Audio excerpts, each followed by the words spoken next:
Hello and welcome back to Poll for Initiative, the most wholesome tabletop role-playing stream on Twitch. I am not your dungeon master, Ben and/or Benjamin, it's as I'm known on the internet. And with me, I have Seth, otherwise known as NB Banshee, who will be your DM today. Go ahead and say hi to everyone, Seth. I don't like the energy that we've brought into the studio today. I don't know what that is, and I don't like it. Hey, Sorry, I had something in my throat. hey, can you do that again? Like, Do it again. you want to try that again? Hi, welcome back to No. Poll for Initiative. Fix that. What do you mean? There's something. What's going on? No, that's wrong. You're doing it wrong. Huh? It's wrong. No, this is exactly how I did it before. No. This is exactly how I was speaking. I mean, I had something in my throat, but this is how I was speaking before. You sound a Okay, little anyway. less whimsical. Anyway, one day I'll get good at. fucking doing here, dude? One day I'll get good at that fucking transition. Maybe one day, but it might not ever be, but hopefully one day. Anyway, what's up? How you going? How you going? You're Australian now. How you going? Button really wants to get to my dice. He wants to play too. You want to play D&D? Let him play. He wants to play. You want to play D&D? Roll the D20. he's- We'll see if you live or die. He's really good at playing with dice. Oh, he won actually. Oh. He won? Yeah, Just Button- all of Dungeons Yeah, he and won the Dragons? game. Awesome. He don't know. Yep. He actually got a nat 21. I didn't know you could do that. I didn't know you could win. Yeah, well, you do if you get a nat 21. It's very difficult. Right. Okay. That must be a new rule. Oh no, it's always been a rule. It's just really hard to get, but he's just really good at the game. Okay. Anyway, welcome back, everyone. How are you all doing? I hope you're ready for some dungeons and maybe some dragons also. That'd be pretty freaking crazy. Oh boy. Sorry. Oh boy. Every time our friends visit, Seth gets stuck in the princess voice. The hello, princess. Literally everyone in our friend group You're does alpha. it, and I cannot. It's like it's really awful, and I can't stop doing it.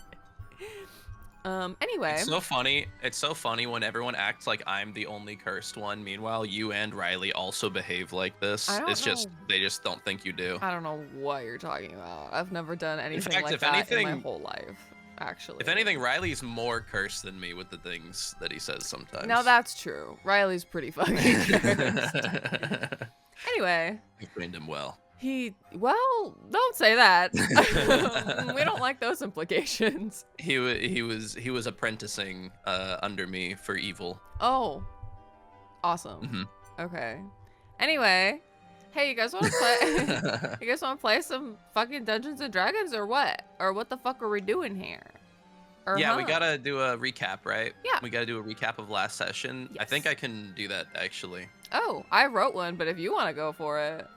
No, I've actually got a really good memory of what happened last time, and I think I can perfectly cover exactly what happened. I'm intrigued. You go right ahead, sir. So on episode 2, Alestain hit level 20. It No. was really, really impressive how he did that. He Okay. personally, he like snapped his fingers, and the high priestess died just Oh. because he didn't like her. Right. It was really cool but he's level 20, so that's why he was able to do that. So it was just fine. What? So it was just fine. He just, Yeah. It was fine. Mm-hmm. He snapped his fingers and she died. Mm-hmm. He also found all the kids. It was Oh. really, they actually weren't really all that hidden. It was like a door of the orphanage they forgot to check. And Oh. so he found them. They were all just in a room in the orphanage. Yeah, they were just like hanging out in there. I think they were playing dice. Oh. You know how orphans be, Mm-hmm. playing dice. Playing dice in a locked room somewhere. Yeah. Uh-huh. And so he found all them. Mhm. And yeah, now he's just straight chilling, you know? Like, he's level 20, so he could be going off and adventuring, but he's just a chill guy, you know? He's like Insert the chill guy meme here. he's retiring now or what? Yeah, he's just chill, you know? Okay. Okay. So how was that recap? Awesome. Really good. Honestly, episode 3 is just an epilogue for the story. You know, now. I can't help but think that you missed a couple things. Like what? Like for example, he did go to the Revelia. He did go to the Revelia, and he was like, you've already gone there? Yo, don't do this anymore. I don't like the Revelia. And they were like, oh, okay, for sure, bet. And then they stopped. Okay. And okay. Well, yeah, that's great. I fucking season over, also, I guess. Harry was also there, and he hit level 21. Oh. Harry? Yeah. This motherfucker's the strongest rat in the world. Yeah, his class is rat, actually. Oh. Okay, is that like a homebrew? That's actually the strongest class in all of D&D. I know that everyone likes to think that all the classes are like equal. No, this one is like the creators said it's objectively the strongest. Oh, okay. And we're listening to Wizards of the Coast, even though they're Pinkertons. No. This was Bob. You know. Okay, so anyway, what actually this has gone on for too long, I fear. You're the one that kept asking questions, all right? It just kept getting more interesting, so I kind of felt like a little bit compelled. You know, I'm a storyteller, so whatever. Anyway, so what actually happened last episode? Oh, okay, now Seth's gonna tell you their fan fiction, but sure. Okay, the fan fiction of the world that I created and the story that we're telling. Yeah. And the accurate account of what happened last episode. The accurate retelling of the fan fiction. Yes, go ahead. I'm gonna get you. I'm gonna fucking get you. You're gonna get fucking got, dude. Okay, anyway. All of what happens after this is non-canon, just so you all know. I'm gonna come to your house. I know where you sleep, actually. Mm-hmm. Anyway, God, this is probably so boring to watch. Anyway, so where did my recap go? Oh, there it is. Okay. So what actually happened last episode, you had a little skirmish, not really skirmish. You had a really good fun talk with a priestess in a temple, right? That was fun for you. And then you definitely ran away from there, like as fast as you possibly could. Definitely no one saw you. Definitely no blood on your shoes. Well, no, like, definitely nothing like that. No one did see me. That was the thing. I rolled real good. I rolled like shit the rest of the episode. You got to give me my good rolls when I have them. Right. Yeah. No, you were not apprehended as you left the temple. That is what happened. And I wasn't seen. I rolled really well on all my stealth. And then you went to the orphanage. And you you went to the orphanage, retconning your own story, and you met some really fun, interesting characters outside that everybody definitely loved. All of them.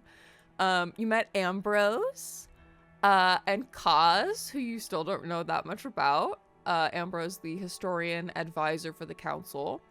Which I guess quick clarification point, because Ben was also a little bit confused. Ambrose, not a counselor. He is the historian advisor, so he advises the council on matters of history, and he can also do a little bit of magic.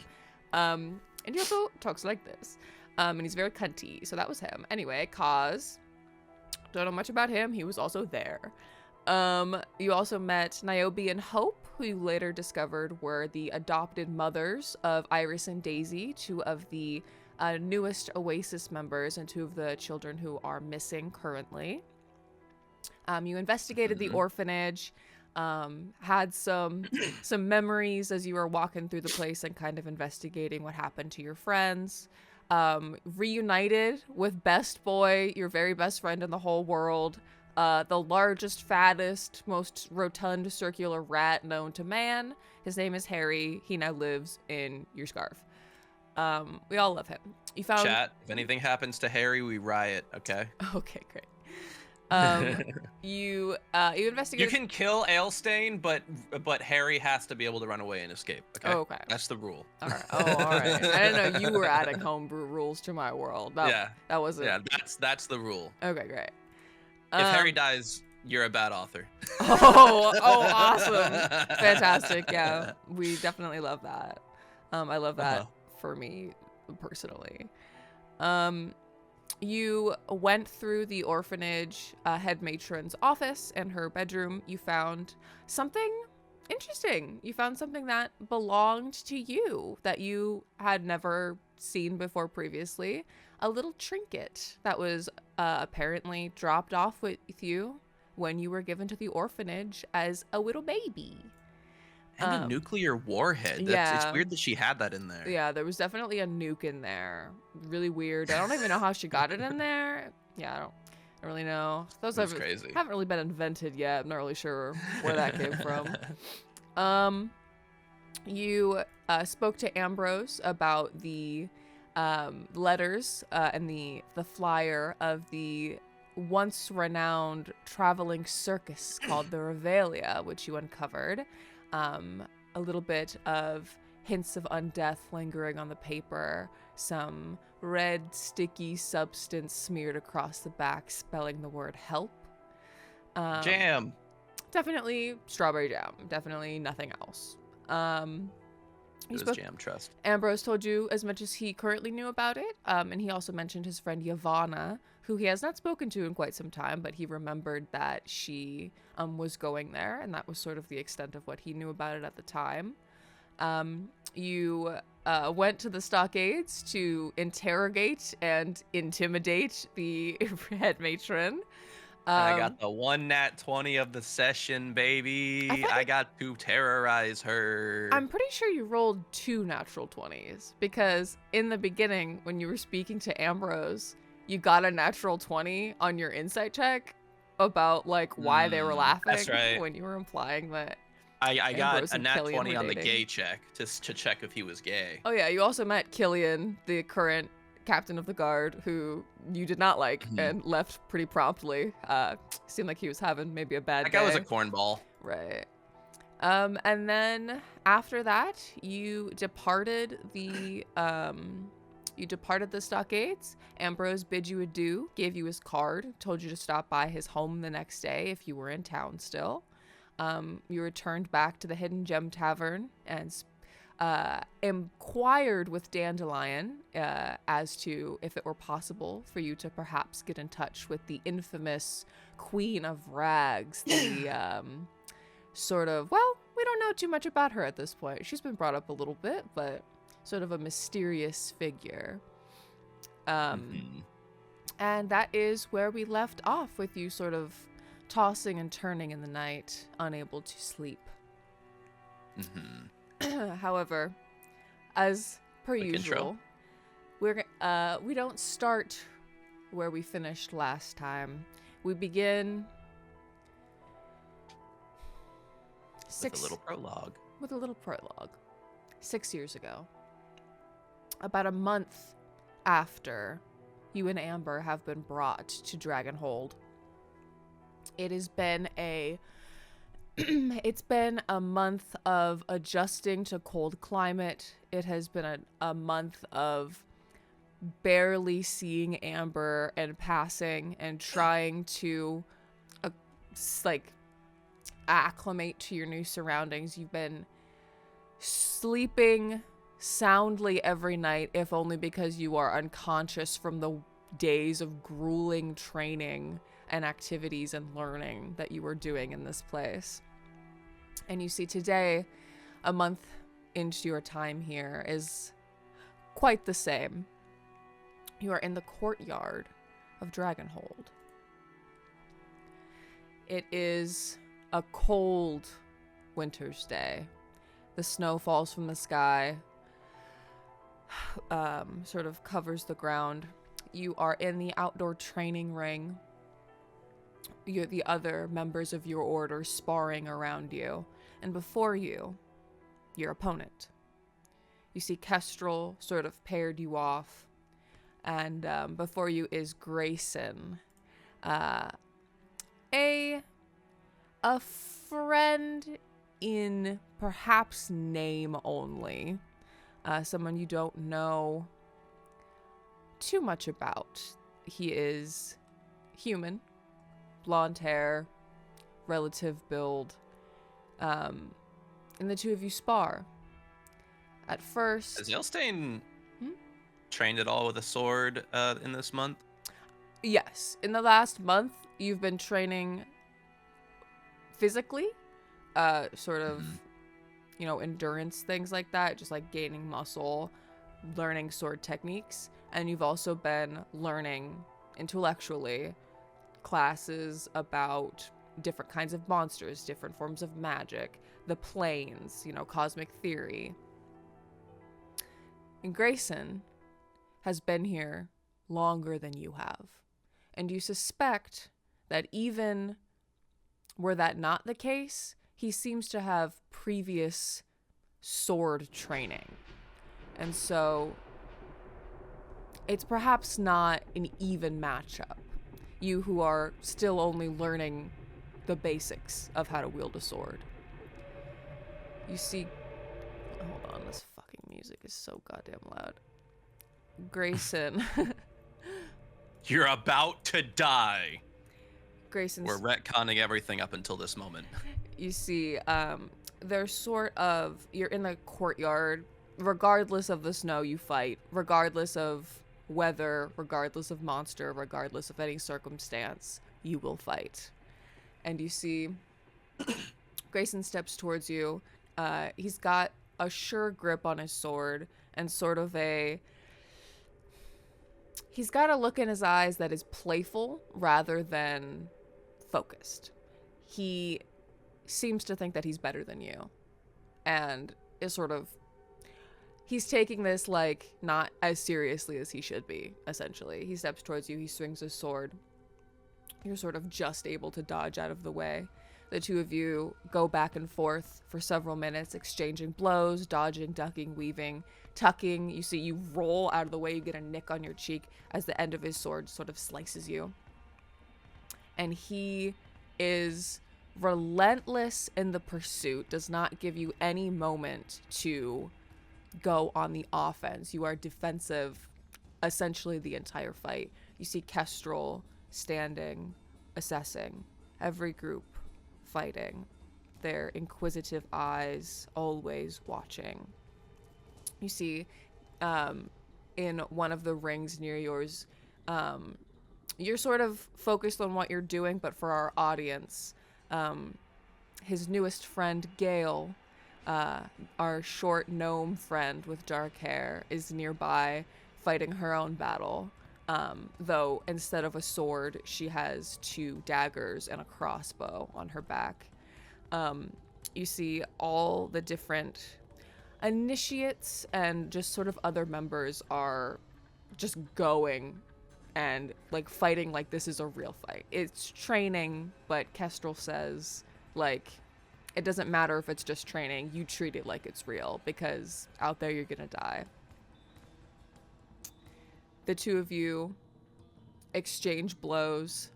You feel exhausted already. The cold, it is frigid out here. And the more you move your body, the more you sweat. It feels good, but once you stop, even for just a second, you can feel every ache, every bruise, every little cut in your body, and it is agonizing, especially in this cold mixed with ash. Any of it that gets into your cuts burns like salt in your wounds. The two of you swinging, dodging. Finally, you see Grayson is sort of like, he's showboating, essentially. He is like, he's showing off because he thinks he's better than you. And he knows that you're new to this. And he keeps saying things like, he'll slice you across the cheek, and he's sort of like, bantering is sort of the right word. He's sort of being like come on, like, is that the best you can do? I thought you were better at this, huh? And like, sort of, he's like baiting you, essentially, trying to get you to go on the offensive while simultaneously not letting you get like a move in edgewise. I think as he's saying that, Alestain's also matching those same vibes back and saying, well, of course I gotta hold back. Don't want to cut up that pretty boy face of yours. Ooh. You see, he smiles at you, and he's like, while the two of you are like, he almost like knocks you off your feet. And he kind of leans in and he says, yeah, you think I'm pretty. And the two of you are sort of like going back and forth. But the more you fight and the more that you get him talking, the more he's like showing off and sort of flourishing, but not doing it well enough to like you're starting to get the offensive back because he is acting at this point. He stops sword fighting and he starts performing because now people are starting to turn and watch the two of you. And you see Kestrel's attention has turned to you as well. I think Alestain says, all right, I'll admit, you're pretty good with a sword. Where you learn this? As he continues fighting. You see, he says, well, some of us have played with swords before. Oh, that was a gay way to say that. Listen, everyone's gay. Everyone in your campaign is gay. They're all gay. Don't worry about it.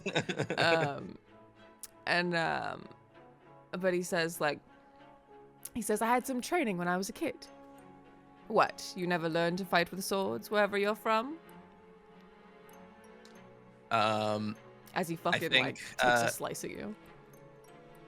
I think as he takes that slice, Alestain dodges and falls on his ass, and looks up at him, while he's like looking really confident, and he says, no,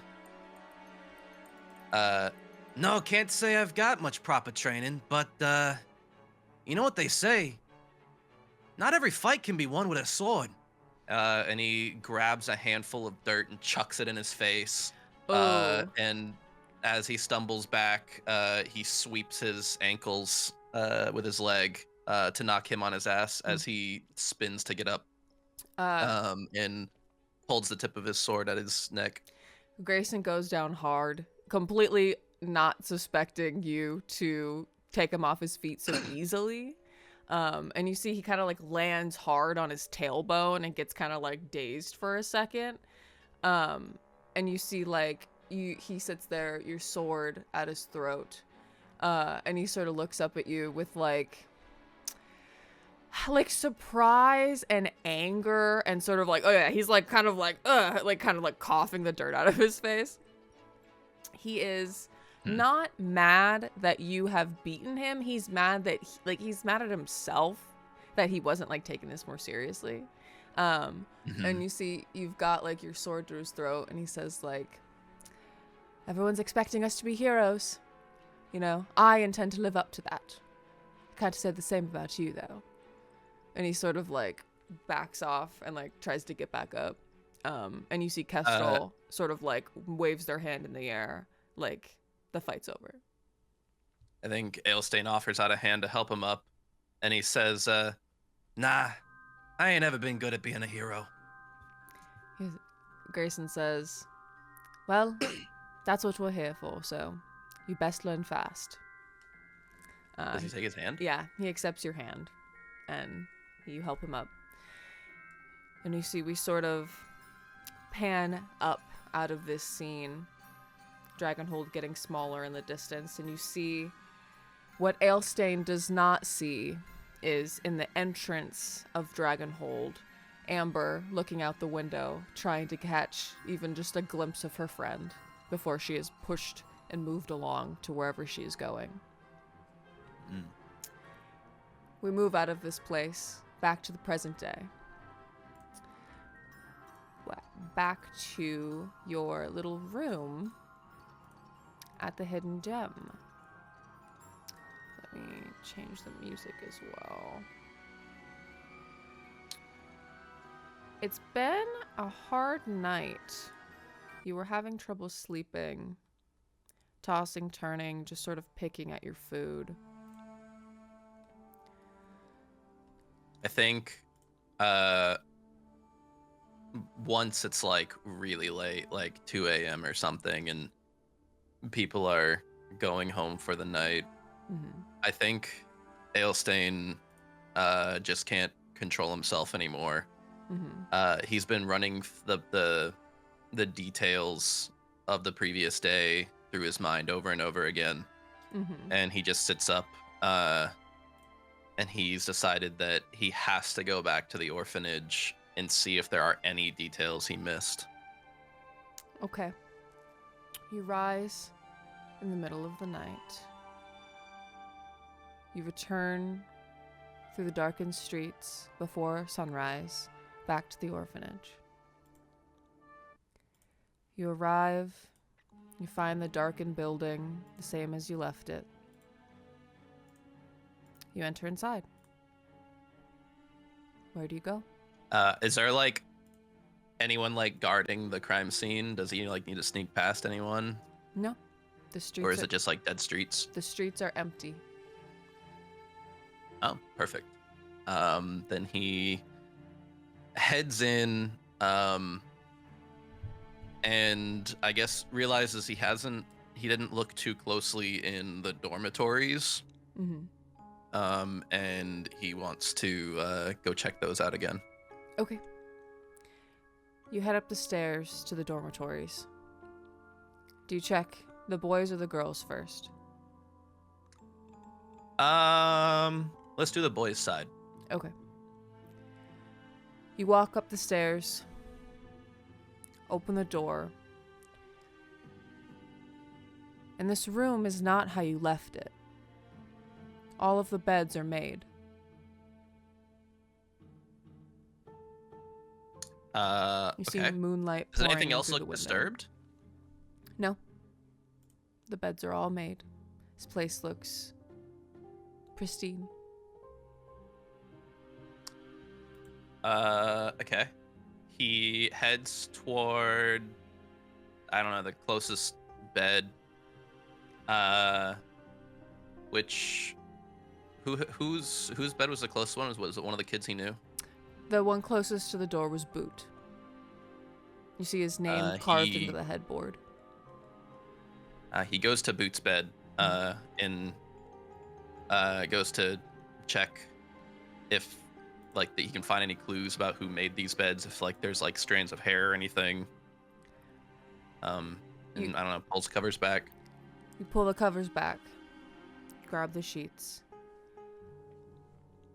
and in the bed is Boot, his face twisted in agony, dead. You look up. There are other people in the other beds. You go to them. You pull the covers back. Haggis. Peaches. Iris. Daisy. Feather. Every child in the orphanage is dead. And then you wake up, back in your room at the tavern. It was just a bad dream. He immediately shoots up in bed, sweat pouring down his face, and like wipes himself off and like elbows on his knees, like cradles his face in his hands, heavy breathing. And I just want you all to know that was my idea. Okay. Don't break character. I Let's did go. That to you, chat. We can talk about this later. You see, you bolt upright in bed, heavy breathing. You see just the beginning of the sunrise outside your window. Oh, I don't need this suspenseful music anymore. You see, just the beginnings of the sun start to rise. It is morning. You see Harry was asleep on your chest, and when you sat up, definitely kind of launched him across the bed. You hear a loud squeak. he lands Oh, and no. all. Did he land in the bed? Yeah, he lands kind of hard, and like a loud boom as he lands on the bed. But you see he kind of gets up and kind of shakes himself around, and you see he turns to look at you and goes, and he like runs back to you. And you see he comes up to your face, and like the first thing that you ever taught him to do was give kisses. And he does a variation of that where he is pretending to bite you. He is taking like just the tiny little nibbles, and kind of like, and like goes back and kind of disappears into your cave. He says, "Sorry, pal. It was a game. You did good." You see him sort of like burrowing around in there, like trying to get comfortable, kind of like you woke him up, like he had a rude awakening. He fishes out 5 treats. And he immediately comes back out. He puts them in various spots of like the like cowl around his neck. Oh, it's like a rat race in there. He's like it's like fucking NASCAR. He's going in circles trying to figure out. It's like one of those food dishes that you get for dogs who eat too quickly. So it's like a maze in there. He's like trying to get it all. But yeah, you wake up. He's got to get his cardio in. It's his enrichment time. But yeah, you wake up and you hear it is soft. It is still very early morning now. But in the silence you hear the very soft, distant kind of clanking of dishes from downstairs. And once you like fully sit and like wake up, you can smell sort of like eggs and some kind of meat being cooked downstairs. I think this is definitely, if it's crack of dawn, it's way earlier than he normally wakes up, but he's probably not going back to sleep. You've gotten a full long rest. Actually, that's probably not true. He probably is used to waking up like this because of Dragonhold. Yeah, they didn't let you sleep. You woke up before dawn. I think he kind of has to hype himself up for a minute, and puts a hand over his face, and he says, "They're gonna be alive. They're alive. There's no reason to kill them. They're alive. If they wanted them dead, they would have just killed them. They're alive. They're gonna be alive." You see Harry comes up and like kind of snuggles close to your neck. He scratches the back of Harry's neck, and then he starts getting ready. He starts grabbing all his stuff. Okay. You see, you hear faint footsteps in the hallway outside your door as anyone who had stayed here the night over is beginning to head down for breakfast. Okay. He heads down. Okay. You descend the very narrow staircase back to the bottom floor of the hidden gem, and you see at where she usually is, Dandelion behind the counter yelling at some customer. You see Feather. There's very few people in this place. It seems like it's very busy at night and kind of dead during the day, and there's like 1 or 2 patrons in the morning. You see there's just like kind of a few people scattered, just quietly eating to themselves. Feather bringing dishes back to the back room. You see that she sees you and sort of waves and like motions for you to like sit down. I think he probably also looks a bit disheveled. He like tried to put himself together, but I think he still has like some like eye bags, and like maybe his like hair isn't as neatly pulled back, like a couple strands hanging down. And he walks up to her and he says, "When you two have a chance, I need to have a private word with you." Feather says, okay, let me put this away really quick, and hey, Dandelion. and you see Dandelion is like in the middle of like chewing this fucking like orc out, and he's sort of like chewing on the orc. yeah, she's biting on her sharp teeth. The orc's just sitting there like, are you done? And she's like, no! And Feather goes, hey, Dandelion. And she goes, huh? Like, about to take another bite. And he goes, thanks. And you see he, like, puts some money on the counter and gets up and leaves. And you see Dandelion just, like, grabs the money and goes, fucking hate that guy. Oh, my God. But then you see Feather runs into the back room, sets the dishes down and comes back out. The bar is now empty. She sort of pulls a chair out for you and sits down, and Dandelion is like, throws a rag over her shoulder and like sets a cup down in front of you and starts to like fill it with what smells like some kind of mold cider. And you see she mold cider. She like pulls out. Did you say old cider or mold cider? Mold. M-U-L-L-E-D. Oh, I meant like it's moldy. No. And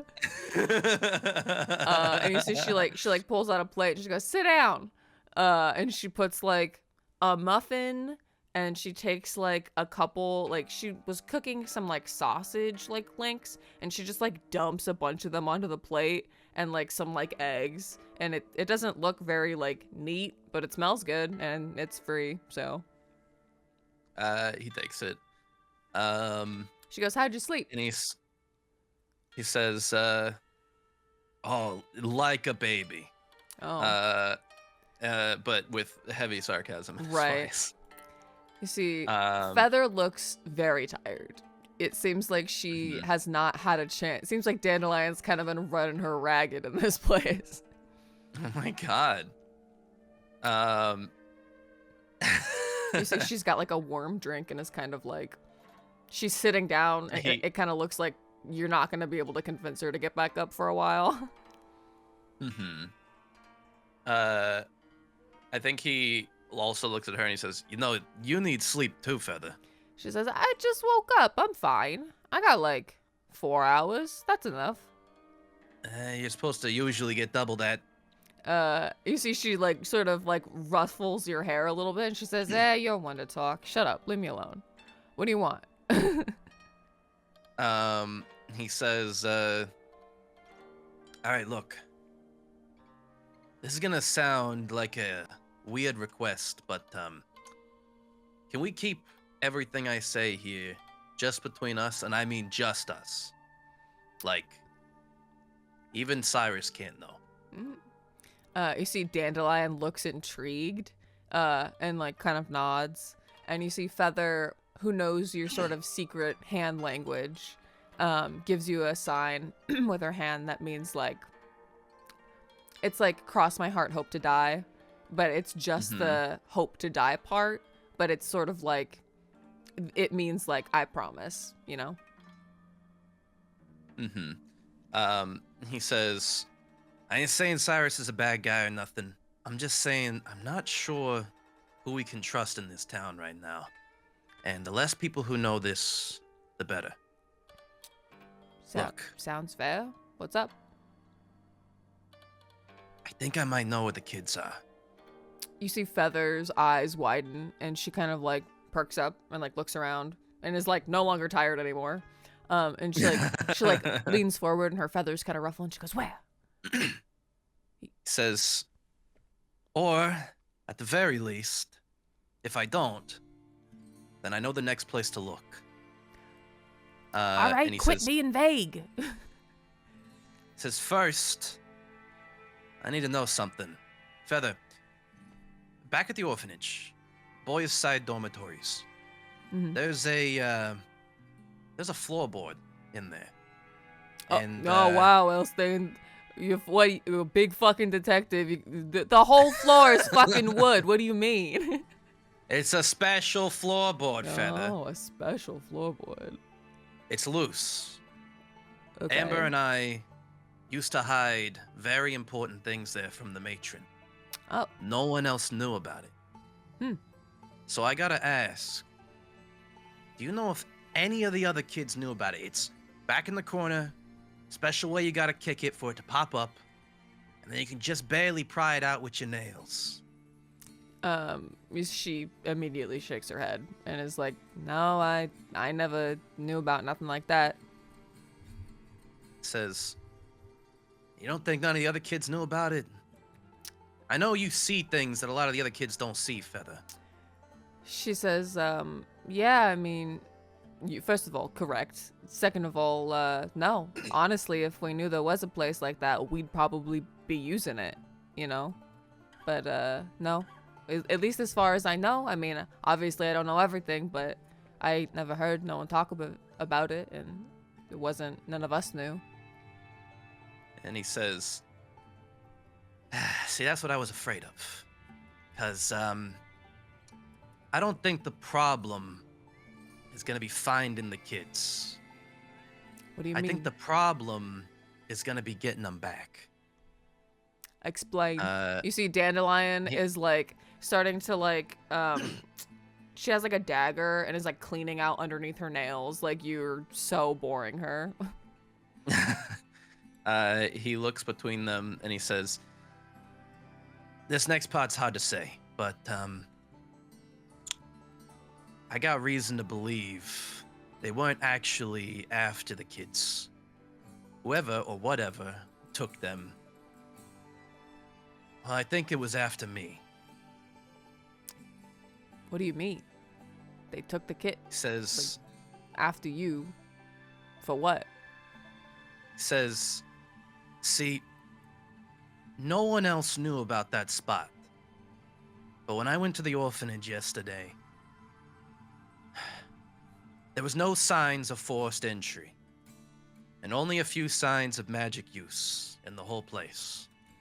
Okay. Whatever came through there cleanly knocked out the matron and any sisters who tried to do anything, and whisked all those kids away in the dead of night, probably with some kind of teleportation spell.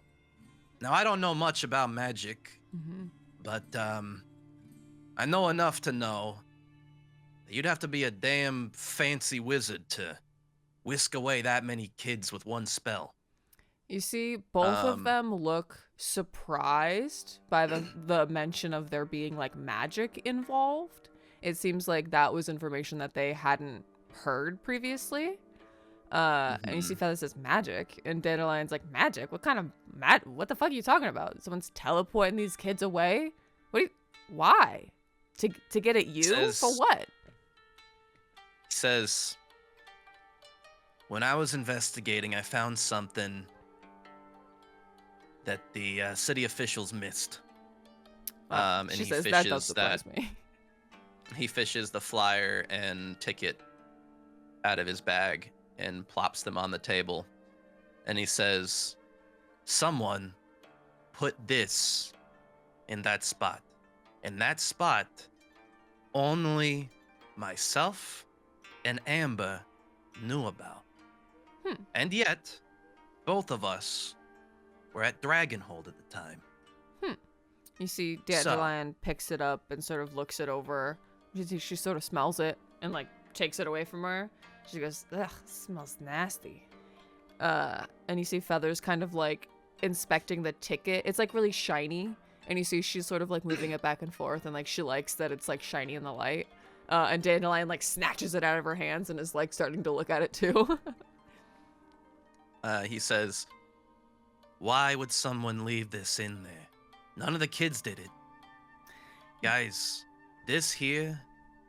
And he taps the flyer, the side that has help written on it, and then taps the ticket, and he says, this is an invitation. This is a message. You see they both kind of look at each other and look back at the papers and look at you. And you see Feather says, this seems a little out of my purview. Why is someone inviting you to a carnival? That's what? What? Do you know how that sounds? A carnival? He sits back in his chair and he says, listen, I don't think this is a normal kind of carnival. And, Well, I think, well, I think I might be mixed up in something that even I don't realize I'm mixed up in just yet. you see Dandelion like nods and is like, yeah, I know that feeling. But you see, she says, well, shit, kid. Like, so you think someone came and took the kids to a carnival, and now they want Someone you to what? they they want you to go there too, or what? Like, He says, I'm sure by now you guys heard about the High Priestess, right? I'm sure it's the talk of the town by now. you see, Dandelion kind of like raises an eyebrow, and she goes, "You care about politics?" And you see Feather says, "Yeah, I mean, everyone's heard. Look, it was in the paper today." And she slides you a newspaper. He reads it. The headline is actually going to be our first poll for today. Friends! Ooh, this is actually a good spot too, because we excuse me, we almost need to run an ad. Okay. So we'll do the poll. I'll put the poll in the chat as well. And then we'll run the poll after you explain the poll. Okay. Perfect. So you look at the newspaper, and the headline, where did it go? The headline speaks of a vote that took place recently, a few days ago. And it says that there was a vote for the new counselor to represent the Church of Soul. And you see a headline, the sub-headline says, High Priestess Talana's last day. And then it says, like, the beginning of the paragraph goes on to mention that she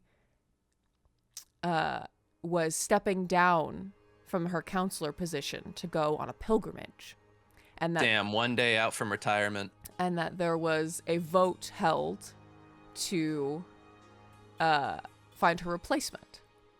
So, chat, the vote is the two options you will have to choose from. Who won the vote?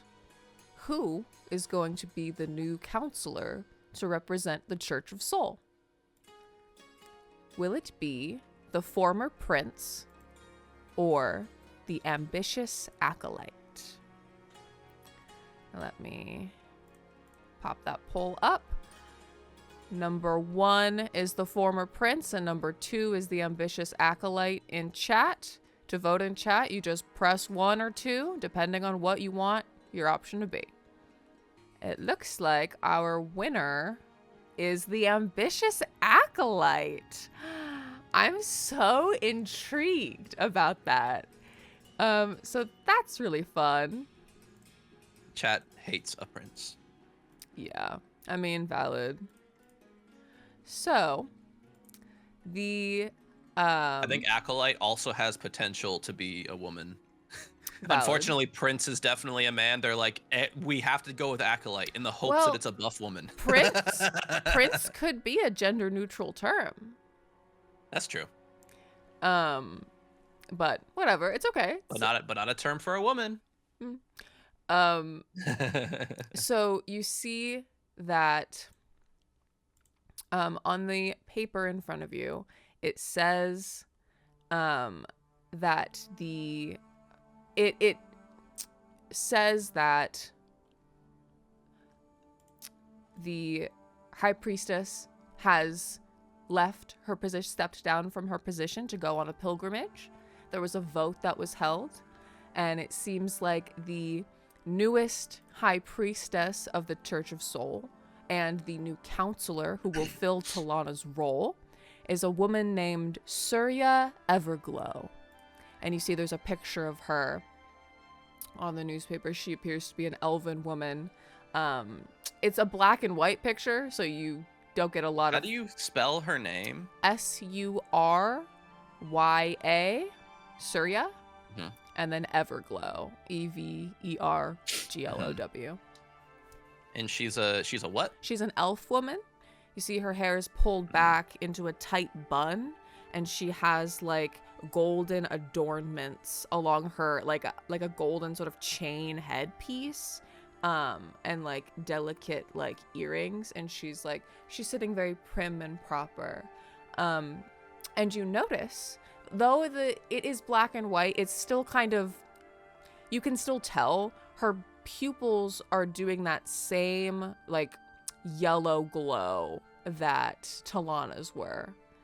A little bit So unusual. I think upon seeing this, he like grabs it and pulls it forward toward him to look closer at the story, and like he can't believe what he's seeing, and he skims it over one more time to see if there's any mention of the previous priestess's death. But I assume he's not seeing anything. No, it says that it says something like she announced her like departure from the council several weeks past, and that yesterday was her last day sort of in office, and that the it mentions, roll me an investigation check as you look over this paper. Okay. First roll of the episode. 12 plus 2, 14. Okay. You see, you're kind of like it's a long article, and a lot of it is sort of like shit that you don't care about. But your eyes kind of like pick apart and like find the pieces of information that are relevant to you. And you see it specifically says like the author of this article says like the papers were delivered just last night, solidifying the end of her role. Like, and then it says like she departed in the morning to go on her pilgrimage. We wish her well in her journeys, and we welcome the new high priestess and our new counselor, Surya Everglow. He lowers the paper and looks at both of them, and he says, "Is this true? Did she actually announce that she was stepping down a week ago? Do either of you remember hearing about that?" You see they both kind of nod. Feather says, well, it wasn't a week ago. It was like a month ago or something like that. Because they announced the vote was gonna be a few days. Yeah, it was a few days ago. But yeah, she said she was stepping down. She wanted to go on some pilgrimage to all the temples, you know, in Kala. And some of that stupid woo-woo shit, you know. She's like, oh, I gotta get high, I gotta get closer to my goddess, even though I'm already the high priestess of my temple. High. Like, whatever. Anyway, yeah, no, that's it's like old news. He lowers the paper and like sets it down and says, "So it was more orchestrated than I even realized." What do you mean? Fellas, she's not on a pilgrimage. That high priestess, she was crumpled up like a paper ball. You see they both kind of like look at each other and are like, what? What do you mean? A paper ball? Says, ew. She's fucking dead. You see Feather kind of like, her back gets a little bit stiff, and she kind of like, her feathers like start to preen. She says, dead? And you see Dandelion leans closer and she says, what are you talking about? He says, I almost fucking had to take the heat for it. I was right there when she died. He pulls that length of rope from his bag and shows them the snapped end, still frayed. And he says, my line snapped on the way out. I barely got out with anyone seeing me. Guys, there's something big going on here.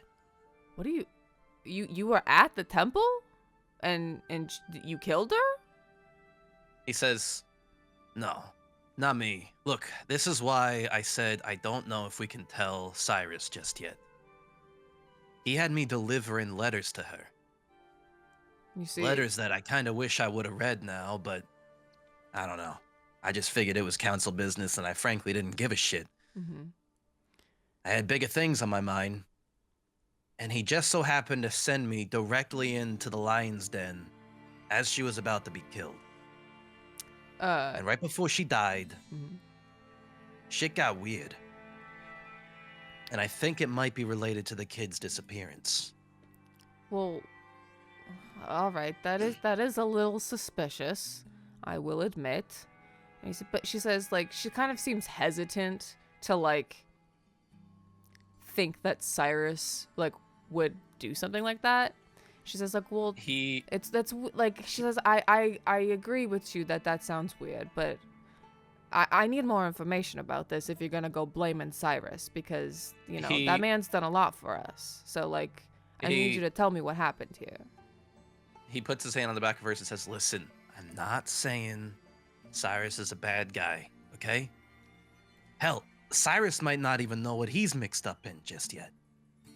But, best case scenario, someone is using Cyrus as well. And if that's the case, we don't need any information flowing through him just yet. You know what I'm saying?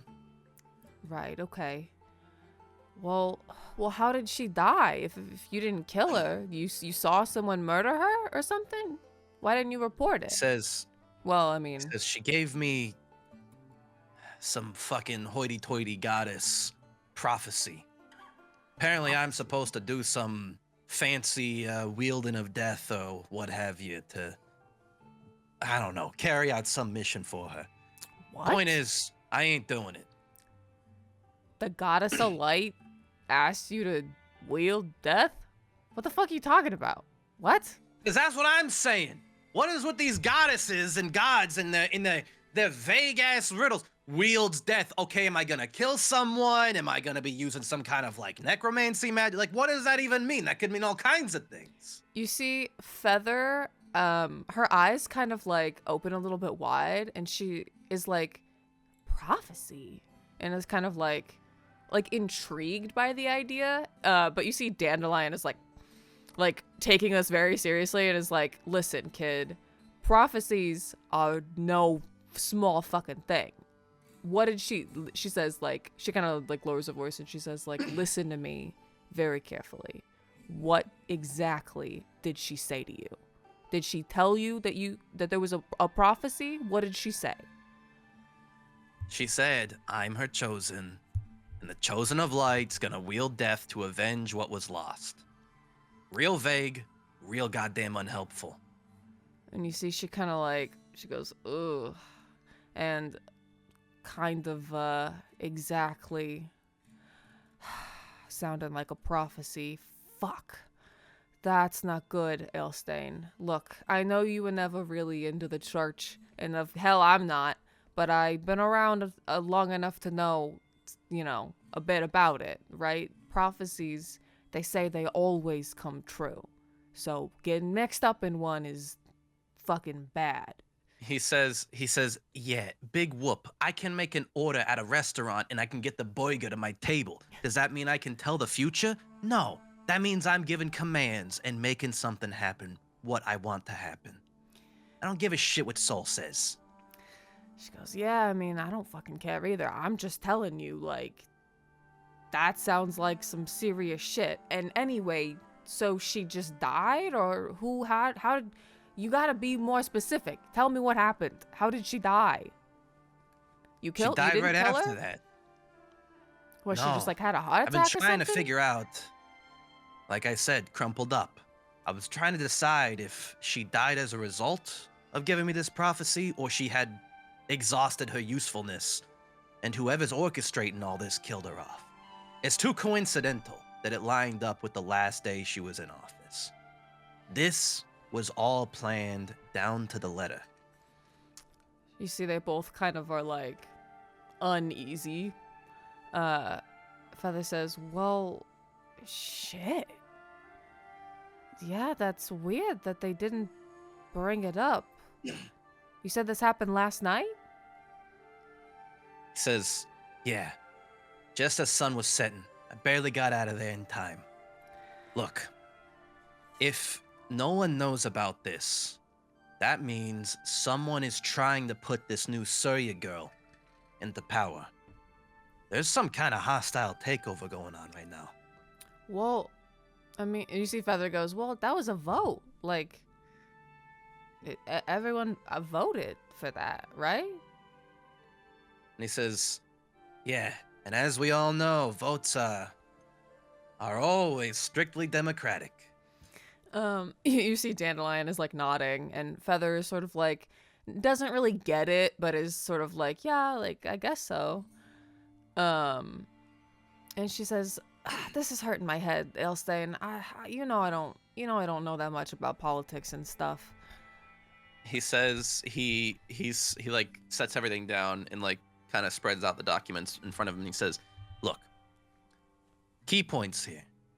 I'm mixed up in something. Mm-hmm. Something that either Cyrus is a part of or is unwittingly a part of. I don't know which yet. Whatever it is, it's real goddamn important. And either Sol herself or some real powerful magic user is orchestrating all this. Either way, it's big, and some real goddamn powerful people are involved. Look, there's no way this is a coincidence. Right. These two things happen at the same time. Mm-hmm. I find this direct invitation to a regalia we ain't seen in, 6, 8 years, something like that? Mm-hmm. All in the same day? No. Yeah. Someone's after me, Mm-hmm. or I'm a part of their big plan. Yeah, that's... Either way, that's why I think it's not going to be all that easy to get these kids back. But I can practically guarantee they're still alive.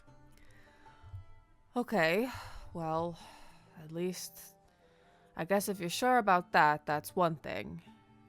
The rest of it, I gotta be honest, is kind of over my head. Fuck, I mean, what do you even do about that? Have you told anyone else?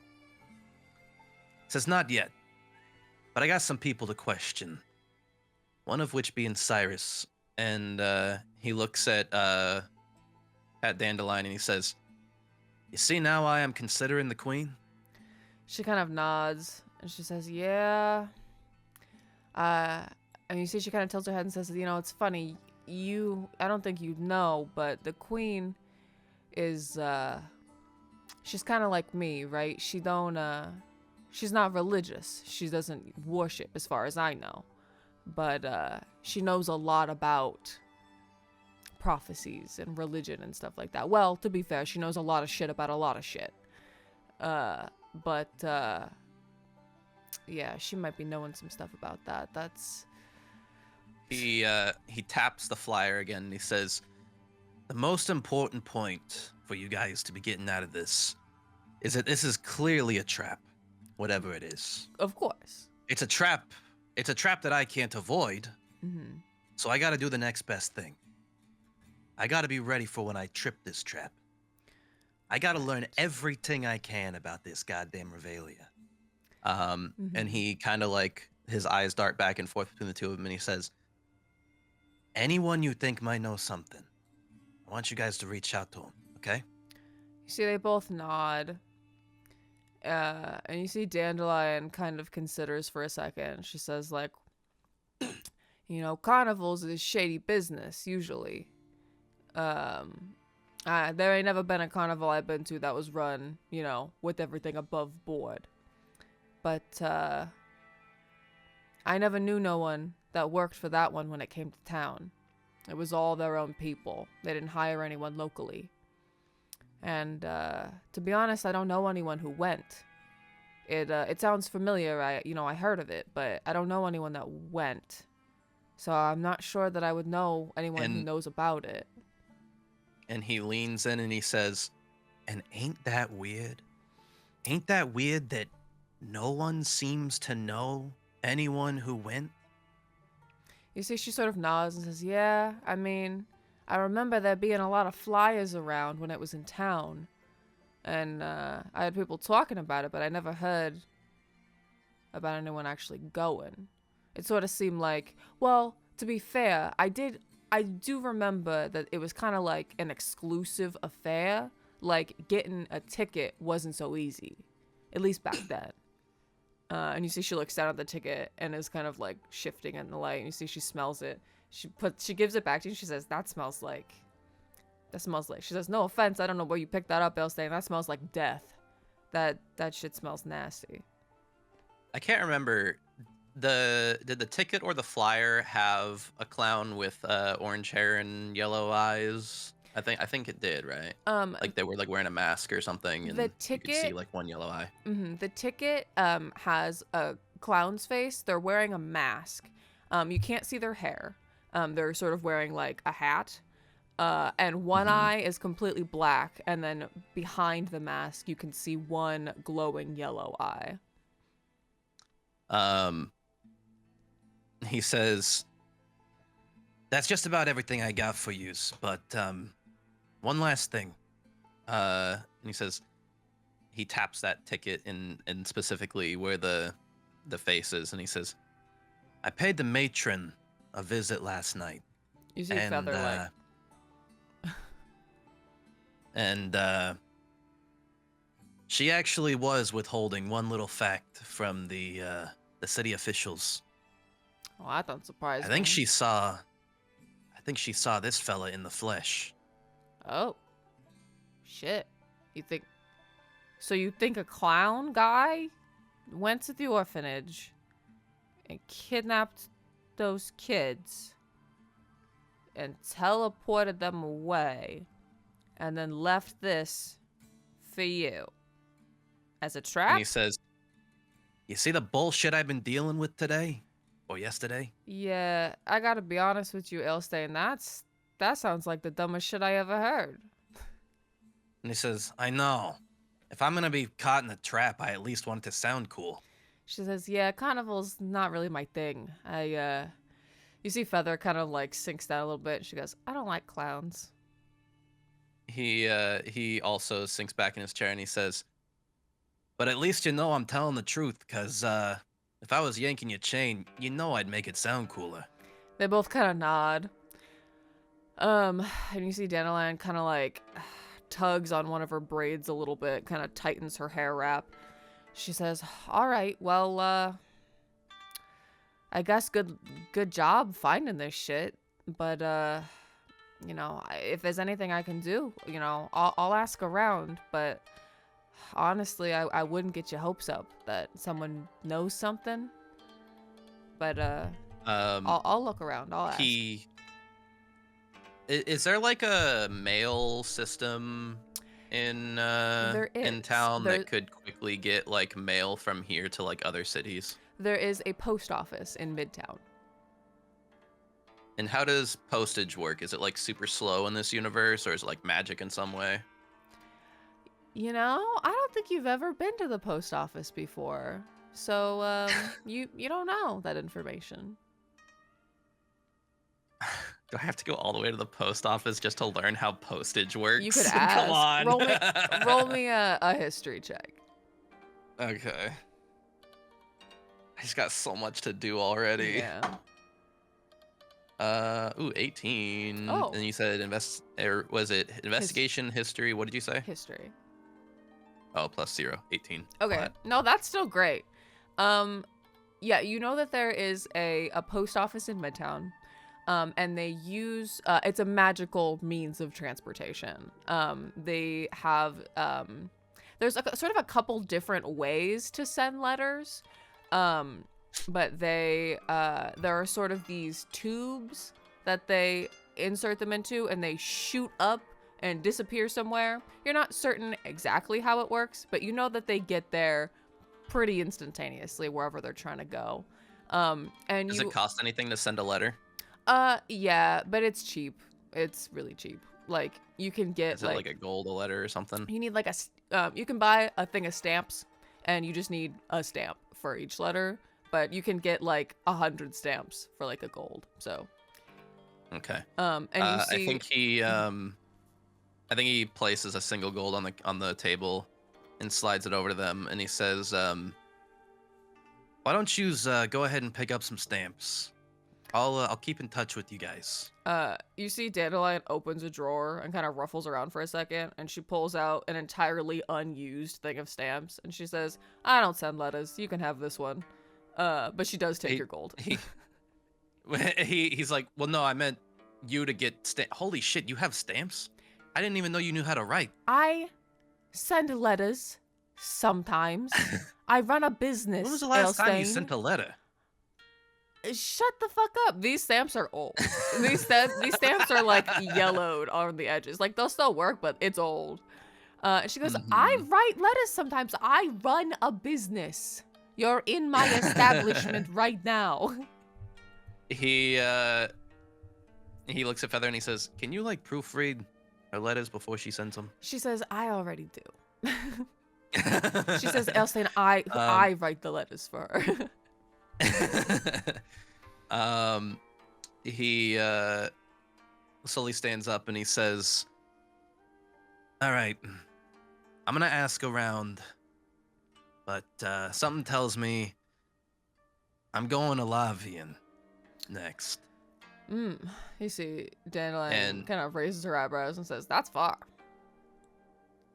Says, yeah, but I might have a lead on transport. and he turns to Feather and he pulls out that slip of paper where he wrote the code to the safe. Uh-huh. And he says, By the way, once they open the orphanage back up, and he hands her the paper and he says, this is to the matron's safe. Take whatever you use finds in there. You see she takes it from you, looks at the code. She goes, typical. And then she like kind of stashes it. She goes, thanks. I'll make sure people get their shit back. You know, she took something from me once. I don't remember what it was, but I know she took it away. He says, yeah, a lot of it's still in there. Although I think she probably pawned some of it, unfortunately. No, that bitch. All right, I'll take a look. Thanks. If there's, if you need something from me, you just let me know. I'll be here, probably. He says, I'll write yous once I'm in Lavian. You see she goes, yes, I love crows. and he offers a hug to each of them. Feather gives you a tight little hug. And her feathers kind of like puff up. And he, in like just a low tone, when they hug, he says, I'm gonna find him, Feather, okay? You see she sort of like nods and she says, yeah, I know. But you bring him back here quick and safe, probably. he says, Hell, I'm sure once I'm in the right place, they're gonna find me. You know how Haggis is. That boy can't shut up. Yeah, you'll probably hear him before you see him, that's for sure. And you see she kind of she says again, and when you find him, just take care of him, all right? Take care of Peaches. he says, Yeah, I'll take care of him. As long as I don't push him off the airship beforehand. She says, what? Why would you do that? That kid's gonna drive me nuts. and he hugs Dandelion too. She like scrambles up onto the counter and gives you a hug. But it's like a hug where she just takes her arm and like puts it around your neck, and is like kind of hugging you that way. And she says, "Be careful, don't die, come back. You owe me money." He says, yeah, sure. And you owed me that gold you just stole from me. It's off the counter. It's gone. She says, "I don't know what you're talking about. What gold? You feeling okay?" He pushes her off the counter. She trips and she goes, shit, she onto the floor. And then Feather goes, you better go. And Dandelion, like, from the floor, like, stabs a dagger into the counter and, like, pushes herself. She, like, does that thing that cats do where they, like, can't quite, like, get up. So she just, like, puts her claws into the countertop and, like, raises herself. You just see, like, her angry eyes over the counter. I think by the time she's peeking over the counter, he's already like halfway out the door. Yeah. She yells some obscenity at you, and you leave. I think it'd be really funny if like he leans to the door and says, "Love you, dandelion," and like closes the door as a dagger Yeah, I flies, was just about to say. at it. Yeah, you shut the door and you hear a dagger hit it. All right. So you depart the hidden gem. What is first on your list of priorities? We're gonna go to Cyrus. Okay. You exit the Hidden Gem Tavern and make your way down further into Lowtown, into the first open cistern where Cyrus keeps his residence. They're turning cis people? Yep. Damn. Pretty crazy. Lowtown is cool. It's pretty freaking crazy, actually. And you find him where he always is, by the fire, not doing much. Looks like he's cooking some kind of food, but, you know, there's the usual number of vagrants just sort of wandering through here. I think he approaches Cyrus and says, "I hear I was supposed to get paid a gold a day by the council. That's still true?" You see, he looks up at you and he says, 5 gold. He checks the contract again and says, Right, 5 gold. Yes. He says, at the end of each week, it is, you receive it by mail. Ah, He says, it has been 1 day. He says, "Hey Cyrus, I got a quick question for you. Those letters that you sent to the high priestess, Yes. what was in them?" If I recall correctly, it was, mine was the last signature that she needed for her vacation. She stepped down from the council. There is new councilor now. I think vote was today. And you see in the fire, you see the remnants of whatever of like the newspaper from today that he has used as kindling. He says, yes, mine was the last signature. It needed to get to her before she could leave. So it was important. I send my best messenger to her. I think he searches Cyrus's face to see if there's any sign that he might not be being 100% truthful or telling him everything. Give me an insight check. Okay.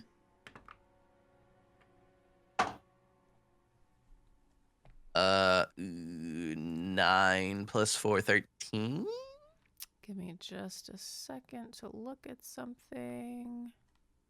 Her forever vacation. Yes. Yeah, with a 13, he seems to be entirely sincere. You believe him to be telling the truth. And he says, "You really believe that, huh?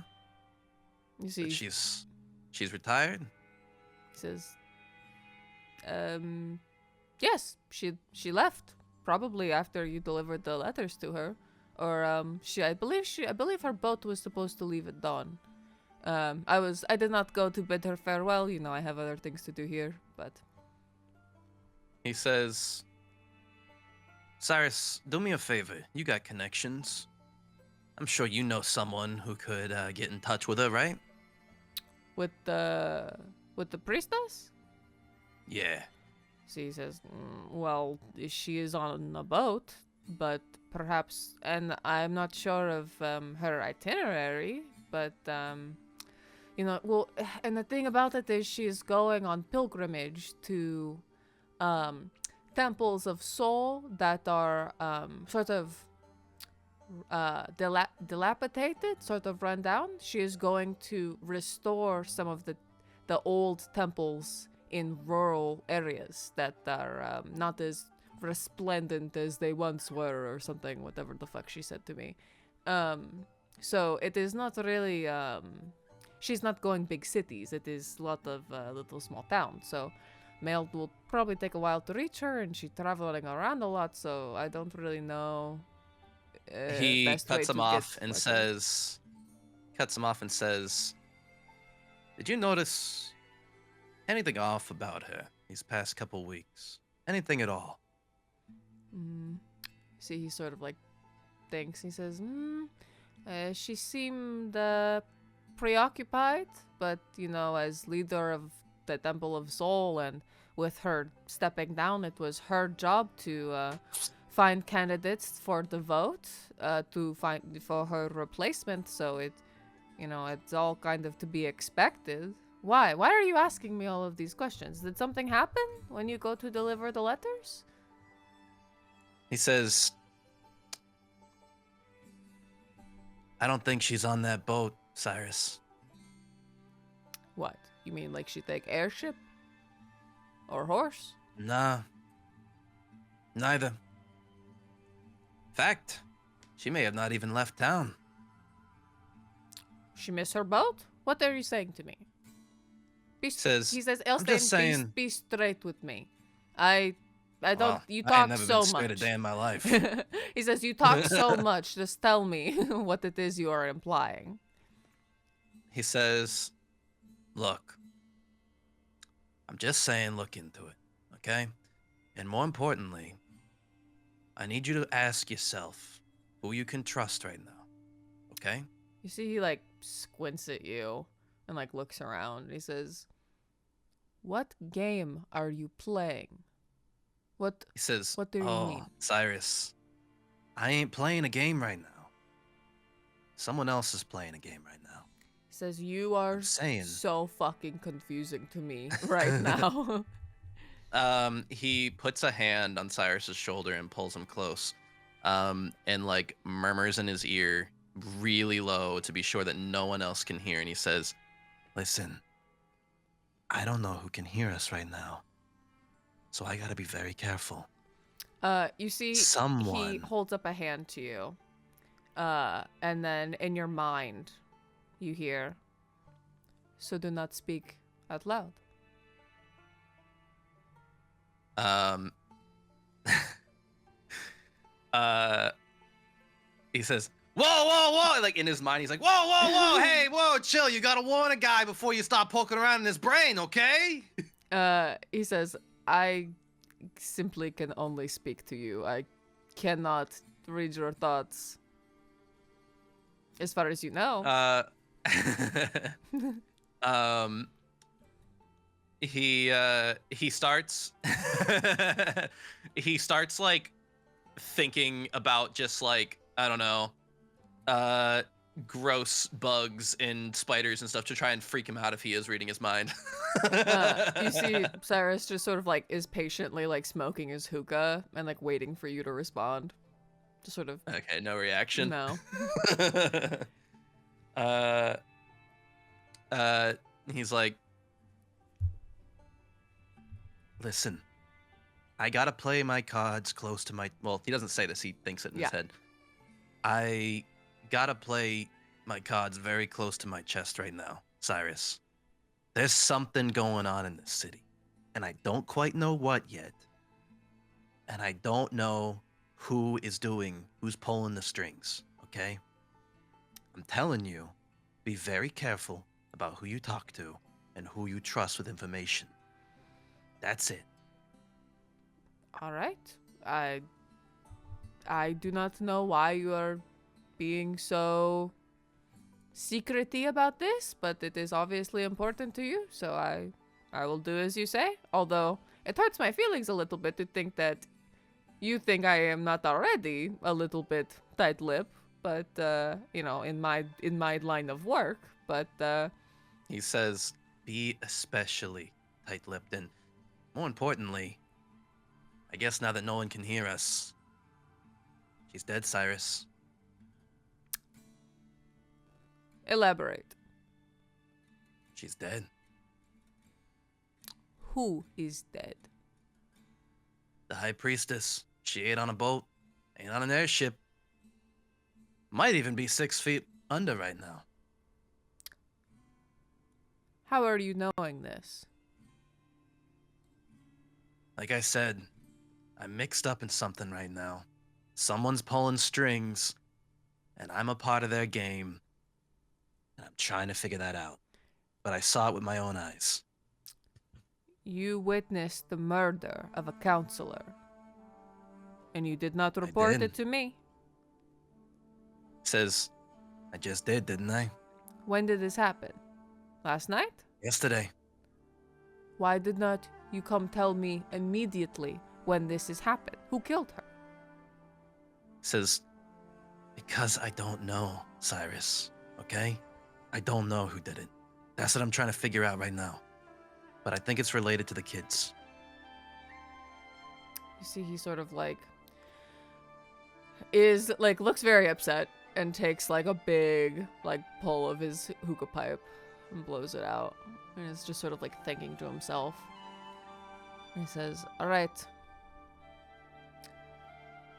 And he says, that's why I'm saying play your cards close to your chest. Don't tell nobody about what I just told you.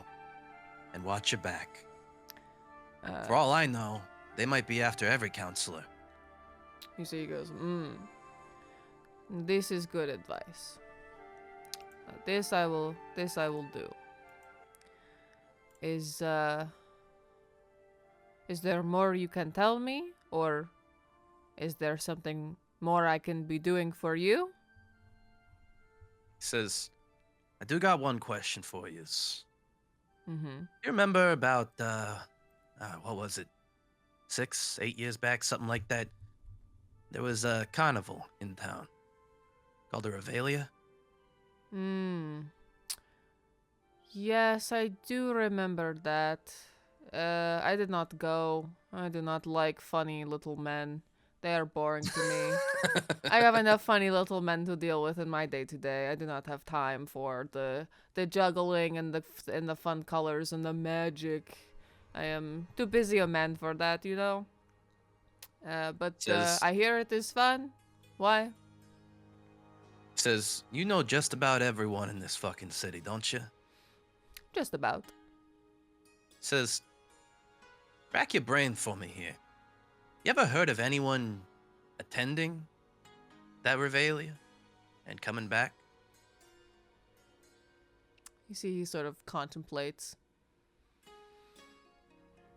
Blows out another puff of smoke. No. But then again, I don't keep friends who go to carnivals, so. I fucking hate people that go to carnivals. He thinks they're weird. He says, the most helpful thing you can do for me right now, Cyrus, is find out anything you can about the Revelia and send me a letter, okay? You see, he says, well, I truly don't know what I would be able to find out, but he says, I can ask. And you see, he says, to be truthful with you, the only person I would think to ask is Ambrose. He is... Did you meet him yesterday? He is a historian advisor, so history is his forte. He rolls his eyes a little and he says, yeah, I met him. He says, and you are doing exactly as I said you would, are you not? You are thinking to yourself, old Cyrus is not so crazy. I have met this man now and I understand what he was saying to me. Is this not true? He says, does he ever stop flirting? You see, he smiles and he says, eventually he will stop. It is, you see, he leans into you and he says, it is defense mechanism. He is he says, truly, he is a deeply anxious person. And flirting is how he gets around the anxieties. Says, oh, I picked up on that. I very much picked up on that. Mm-hmm. It will stop. You give him some time. He is a good person. He means well. He says, speaking of which, I think he's next on my list. I'm gonna be out of town, Cyrus. Oh. So you find anything out about this Revelia, and I mean anything, Mm-hmm. any piece of information, Mm-hmm. I need you to send it to me, okay? I will send my fastest raven. Says, I mean, a letter would work too, but all right. He says, no, the ravens. You don't get many letters, do you? He goes, Do the letters come via Raven? he says, you will see. I will send you letters. Don't worry. This I can do for you. He says, is there anything else that I can do? He shrugs and says, Nope. I guess I got a date with a twink. He smiles and he says, tell him I said hello. he nods and heads out. He bids you adieu. Do you depart Lowtown? Yes, I head toward where Ambrose said he would be. All right. He mentioned that he has a place in Midtown. He mentioned that he had a place across from the tavern. Well, you know it to be. It's a newer establishment in Midtown. It is a library slash like bakery that's also a tavern. It is called the Quill and Honey. And he mentioned that he has a place across the street. Mm-hmm. So you depart Lowtown, you exit onto the bustling streets of Rion. This is your first time today that you have exited Lowtown. So the sunlight is higher in the sky. It's probably about 10 o'clock in the morning at this point. And you see people going about their day. The streets are bustling. Everyone's getting on with their morning. You depart the entrance closest to Midtown. Enter onto the stone streets, the blue rooftops close by. You make your way into a square with a fountain and there's some nice colorful grass with flowers in the center. There's somebody busking a hat out on the street that, for coins. You see there's a few small carts where people are peddling wares. And you see a few specialty shops here and there as you make your way down the boulevard. Mm-hmm. Boulevard of Broken Dreams? Sorry. You arrive at do you pull out the business card that Ambrose gave you, or do you just go straight to the Quill and Honey because that's where he said? I think he pulls out the card just to like check the address. There is an address on it. And you see it is a black card with gold lettering. And it says, Ambrose Ebencrest, historian advisor. And on the back is the address. You make your way. You stop outside the Quill and Honey. It's a very quaint little place. It is sort of brick with a blue rooftop and a little chimney. And inside you can see there's a sort of rounded edge to it. You can see inside is like the library. And then when you walk in the door, you can see pastries in the other side of the window. And it's like a second story where you can see are like little bedrooms. Very quaint little place. So he's in like a quaint little tavern staying there or something right now. Well, that's it's across the street from that. Oh, okay. You turn around, and on the slanted hillside, you see a little townhouse. It looks very similar to the architecture of this place. It has, the blue brick rooftops, the gray stones that are sort of mismatched, and you see a little blue door. All right. Before we go any further, I actually want to hijack the polls a little bit. Okay. You got your own poll? I want to run a poll for Twitch chat. Oh my god. Chat, I think Alestain is running it through his mind over and over again. Does he think that Ambrose can be trusted? Because again, we have to be very careful who we trust right now, because there's clearly some cloak and dagger going on with the council, who Ambrose works directly for. Bear that in mind. Do we trust Ambrose, chat? I'm gonna run this poll, and I'm also gonna put it in the Twitch chat. All right. I will. Yes or no? I will bring the poll up. I just ran it, so it should be. If you bring it up, it should pop up. Yeah. I did not know this poll was happening, and am very interested in the results of this poll. It's definitely think very carefully about your answer. Even I don't know what the right answer is. Yeah. We can't be sure who we can trust. This is just you didn't want to make the decision, so you thought you'd leave it up to them. I think honestly, I don't think there is a right decision, which is why I think it'd be fun if Twitch chat can decide. It feels like you have a little more agency then. Okay. All right. All right. Anyway, welcome back. It looks like Hey, howdy, none of hey. you fucking bitches want or like Ambrose and want Alestain to trust him. So That's not okay. true. I know. 37% of them. For any last minute voters, because not everyone voted.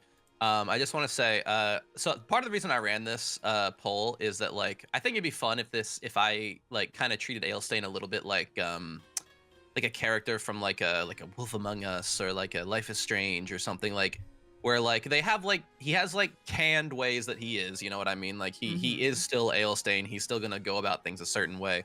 But maybe every now and then, like it's kind of like a video game where you can like influence how he lands on an issue. Yeah. And That's as totally fine. As I was playing this scene, I realized it is still up. You can still vote, and that's intentional. And part of it is that like I wasn't 100% sure where he would land on this issue, because like as part of their like little ragtag team, I think the orphans kind of had like someone who was good at different things, right? Boots' whole thing was being small and scampering around and not getting caught. Feather's like whole thing was like, you know, the escape and watching for like moments to like give the advantage or something. Haggis was like the stronger one among them. You know, Amber was the stealthy one, and you know, I think Alestain's whole thing was he was the schemer, he was the plotter, he was the smooth talker, Right. And so I think as he sees this like clear like conspiracy going on, he's like trying to map out in his head like who's pulling the strings, who's compromised, and who's not. Right. And I think that even if he doesn't think that Ambrose is a bad person, he could still be compromised. Right. Because he's working directly with the council. Yeah. Exactly. So that's why I said we should vote on whether or not he lands on trusting Ambrose or not. Right. Because again, even if Ambrose isn't a bad person, remember, chat, he could be compromised in this whole thing. Well, it seems like they agree with you. Yeah, it's a narrow vote, but I think everyone landed on no. So I'm gonna finish it here. We just barely landed on no, and I think I agree with you, chat, but we'll see. Hey.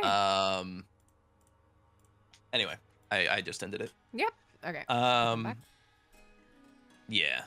So I think he looks at the door to this little townhouse where Ambrose is.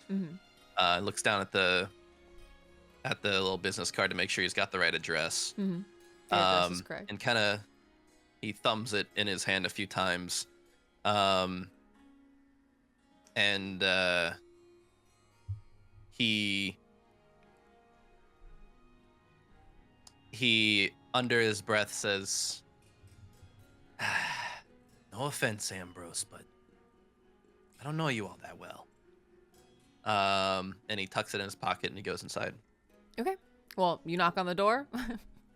Oh yeah, he knocked. You just walk right in. Yeah, just walk. I kick the door down. You see there's a little blue door, and there is a little sort of stained glass window of a flower. And you see you knock on the door, and you hear some like shuffling around inside, and after a minute you see Ambrose opens the door, and I think that you at first are like, is this the same man that I saw yesterday? Because he does not look the same. Yesterday he was no makeup on. yesterday his hair was all done. He was like wearing lots of jewelry, and like he had like his little slutty shirt, and like he was like very like energetic. And he opens this door. This man is in like a silk robe.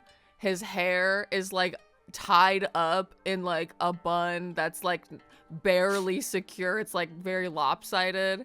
Oh my god, twinsies. He has a cat. He has a black cat that's draped around his neck like a scarf, who's just kind of like sleeping. Upon seeing the cat, Alestain instantly like kind of raises the cowl a little bit to make sure that Harry is concealed. And he has heavy eye bags under his eyes. His face is it's like he has like a 5 o'clock shadow, like he didn't shave. And this man looks exhausted. He opens the door, and like the sunlight kind of like hits him, and he like squints and kind of like takes a step back. And he goes, "What? Oh, he goes, "Oh, Rummy. Hello." I'm about to say, how do you know my name? Yeah, and he goes, "Oh." Dude, if he said Alestain, Yeah, I was gonna no. fucking grab his collar and push him against the wall and be like, "Who the fuck told you that?" No, that was a me mistake. That was a my mistake. And he says, "Oh right, I yes. Oh, is it time for you to? Oh shit, already. Oh, what time is it?" And he looks at the clock on the wall and he goes, "Oh fuck. Oh, He looks him up and down and says, "And here I thought you were taking this case seriously, Ambrose." Or maybe he says, "Rosie." You see, he gives you like a lazy, like tired smile, and he says, "I am." And you see, he like kind of like rubs his eye a little bit, and he goes, come inside, come inside. I'll Not on a first date." And he steps inside. And you see, he closes the door, and he says, he goes, "Coswell, I will make us some tea. Come along." And you see he leads you inside. This house is very quaint on the inside. Lots of like little knickknacks on shelves, and like lots and lots of books and papers and like manuscripts and like just everywhere. Like it's a funny contrast between like he had a very put together appearance, but then his home is in like a ton of disarray. And it's kind of like, it's not like messy, but it's like there's just a lot of books and stuff. You see he leads you down a hallway into like a quaint little living room with a fireplace and a little table and like a nice couch with some like side chairs. He says, have a seat, and I'll make you some tea, or do you prefer coffee?" He says, I'll take a coffee, sure. He says, all right. Do you like it light roast, dark? You know what? I'm just going to do it. And you see he like disappears into like a side little kitchen. And so you hear him like clanging around in there. And you see he calls and he's like, "I'm glad that you stopped by. I was a little worried that you wouldn't, to be honest, and I'd have to come track you down, but this is just much easier for me, to be honest with you." I just want to tell chat, by the way, before we continue, I want to let you all know I'm having these little cookies that I got from Pike Place up in Seattle, and they're very good. They're by Bite Society. Oh, and they're very tasty. Yeah, not sponsored. They're just really tasty, and I want to plug them because they make tasty cookies. Oh. I'm having their limited edition cookies right now, which I guess are like espresso flavored. Oh. And the coffee talk reminded me of that. Oh, Anyway, yeah. It's very thematic. You're having cookies. You know what? He makes you a little coffee and he brings you out a plate of little cookies. He says, Cos made these I think yesterday or something. So here, you can have some of these if you want. They're really good. He's an excellent baker for some reason. It's quite strange. And you see, he like sets the coffee before you, and like there's like a little there's like a little milk saucer and like little like the sugar, and like he sets like a little thing of honey, and he like starts making himself, like he puts some honey in his tea and he sits down. I feel like so I kind of hate the trope of like, you know, edgy character takes their coffee black. Right. I think it's kind of a tired trope. But at the same time, I feel like Alestain's never had anything like fancy in his life. So I don't know that he even like knows you can put cream and sugar in a coffee. I think he knows, but he's never like done it. Mm-hmm. So I think he just takes the coffee. Okay. Yeah, Alestain but, subsists on black coffee and cigarettes because he's edgy. No, I think he just doesn't like it's like one of those like he's never done it, so he's like nervous too, you know? Yeah. Like he's just like you watch Ambrose putting like milk and like honey in his tea, and he's like, "You just drink your coffee black? That's crazy. I never understand people who can do that." He says, I ain't never had something so fancy. This is fine. It's fancy. It's milk. Okay, whatever. You see that he goes. He goes to take a sip of his drink, and then he goes, and he like puts it back down, and he goes, "I'm sorry, Thea," and he like takes the cat off his shoulders, and you see that as he like kind of holds her out to like take her off, you can see that there are a pair of black wings on the back of her.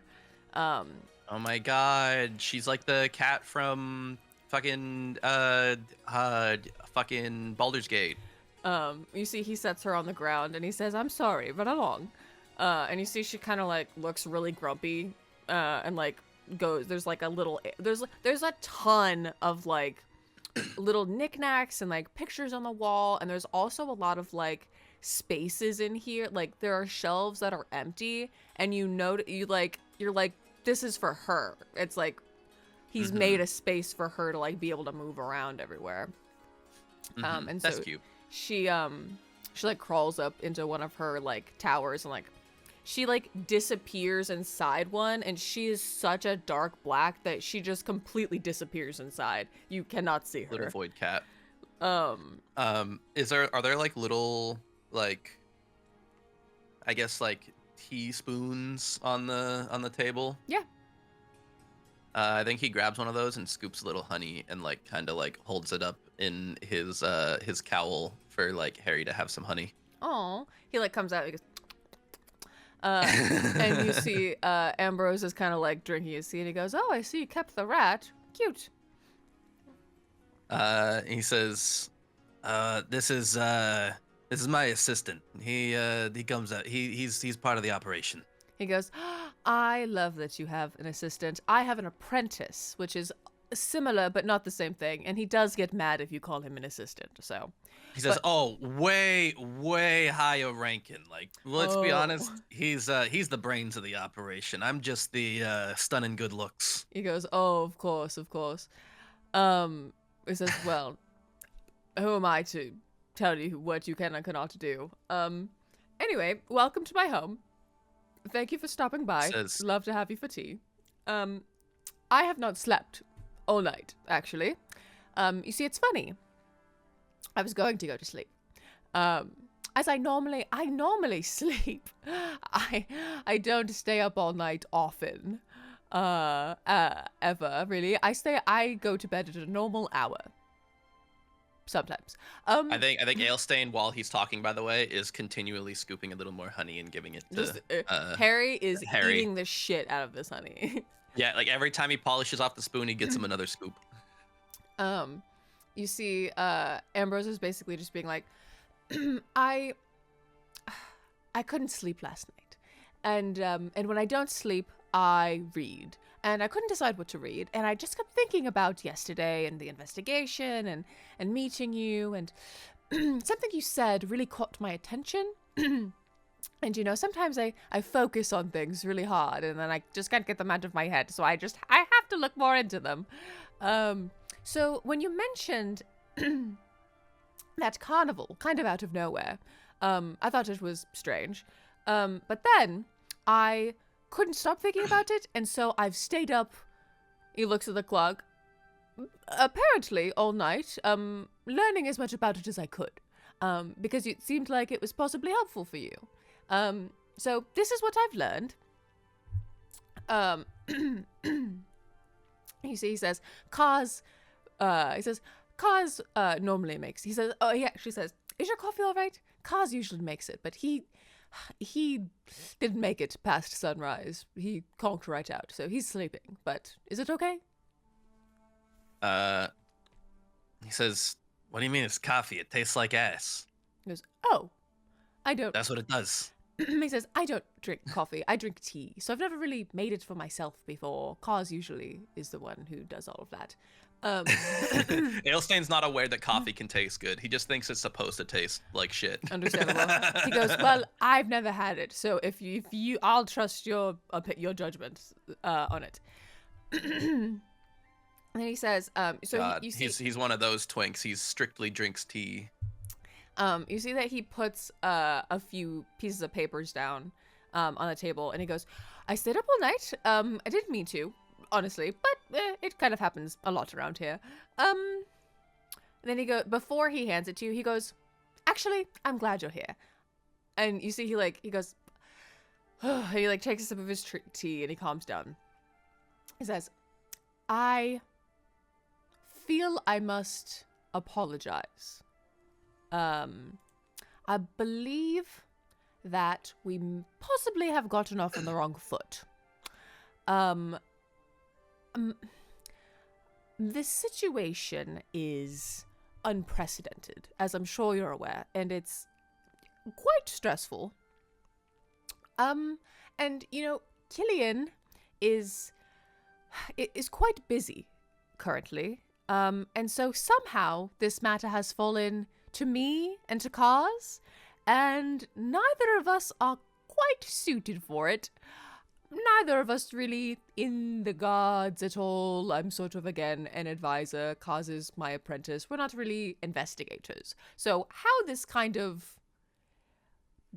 got left to us, I'm really not sure, but it is truly, if I'm being quite honest with you, just a bit out of my league. He cuts him off and says, interesting. How exactly did it fall into your lap? He says, well, the council asked me to help investigate or to offer my services, because I am, a bit adept with magic. I'm not, a great wizard or anything like that, but I know some magic. So they asked me to lend my expertise. And knowing a bit about history, I've done a lot of research into missing persons cases and things of that sort of effect. So they asked for my assistance. He cuts him off again. He says, "You say they? Mm-hmm. That everyone in the council, or did someone specifically approach you about this?" There was a council meeting to discuss who would be in charge of this incident. Cyrus took the lead, and he appointed myself and Killian and Cause as well, because he is my apprentice. However, Killian has done the extent of what he believes he can do, and was going to honestly put this case aside to focus on more important things. But I, myself, and Cause, and of course Cyrus, we're not going to let it rest. So even though Killian was too busy to continue investigating, we are still going to. So even though we're not investigators, someone needs to find those children. He smirks a little and he says, "Interesting. Okay. So, you get the feeling the rest of the council don't care about this? Or are they weirdly interested?" You see, he says, it's not that they don't care.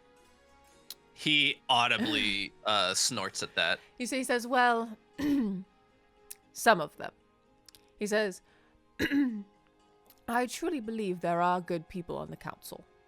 There are a number of councillors that I would consider to be honorable. And that is something that holds great weight with me.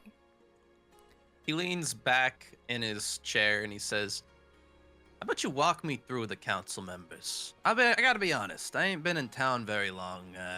I'm not up to date on my politics. He nods. He says, well, the first of the council is Cyrus. As you know, he represents Slowtown. He says there is the general of the military holds a seat. Her name is Valka Hellcleaver. How do I spell that? V-A-L. V-A-L-K-A? Valka Hellcleaver. Okay. She's the general in charge of Rion's militaries. Okay. He says there is Quartz. Quartz is a member of the Gem Guild, and it was appointed, voted in as the representative for the Merchants Association, the collection of guilds that sort of operate in Rion. Jess Quartz? That's her whole name? Yeah, Quartz. Oh, all right. And you see, and then there is this Farron Gold. He's the treasurer. Faryn. Gold. Okay. One name again? No, Farron Gold. Gold is their last name. Oh, Gold is his last name. Yes. Damn. I like how all of their last names and names have directly to do with what they do. I don't know what you're talking about. Very easy to remember. And you see, he says, and then there's a seat for the spy master, and their name is Oracle. Okay. And is that all of them? And then, of course, there was the High Priestess Talana, who has stepped down now and has been replaced with Surya Everglow. She will hold the seat for the Church of Soul. That's 6 members? I thought there was 7. There is 7. So there is Cyrus, Surya, Valka, Quartz, Farron, and Oracle. That's 6. Hold on. There is... Oh, that's right. And the final member is... The least important one. Sorry. He was just up towards the top of my notes, so I scrolled past him. And the final member is Sebastian Moorstone. He is a merchant lord, member of the Artisanal Distillers Guild. Artisanal Distillers Guild? Yeah, I thought for a second you were going to say the Autism Guild, and I was like, oh my god. Yeah, the Autism Guild. No, he's a merchant lord. He brings most of the spirits, wine, things like that to the city. That's his main export. He says, all right. And so, out of curiosity, obviously Cyrus cares about this. But did any of those other 6 seem to give a shit? You see, he says, Valka, Quartz, and Oracle are all deeply sentimental, I believe. All of them vehemently agreed that this must be investigated. And all of them were firm that we not rest until the children were found. The others... He crosses his arms and says, huh, interesting. I ain't never known any city officials to give a shit about the orphanage. Fascinating. You see, he says, well, I don't know how long you've been out of Rion, friend, but these counselors were appointed for a reason. And he says, "Yeah, I'm sure. He says, Whatever." I do not begrudge you not liking them, and I can say I can say nothing more in their defense that will change your mind. So, like, He says, "All I'm saying is, just watch your back, okay, Ambrose? he kind of like squints at him. I like you. Okay. I don't want to see you get hurt." That seems a little threatening, but all right. He He goes. says, and then he says, "So, I guess brass tacks time. Ivana, you reach out to her yet?" You see, he nods, and he says, "I attempted to send her a message, through magical means, and it did not go through. Now, that could mean a number of things. It either means she is dead, she is on another plane of existence, or it could mean possibly that she is in Helva, near one of the world trees. But yeah, those are the only 3 reasons why that spell would fail.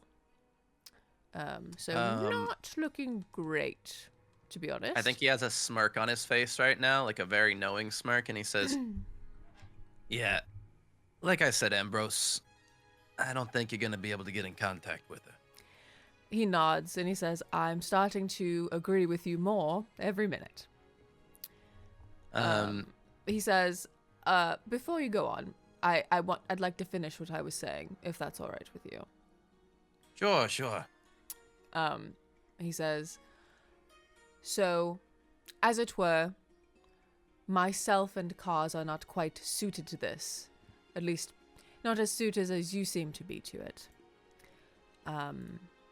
And while you might not need allies to find these children, we do. I do. I swore on my honor that I would find them, and I mean that deeply.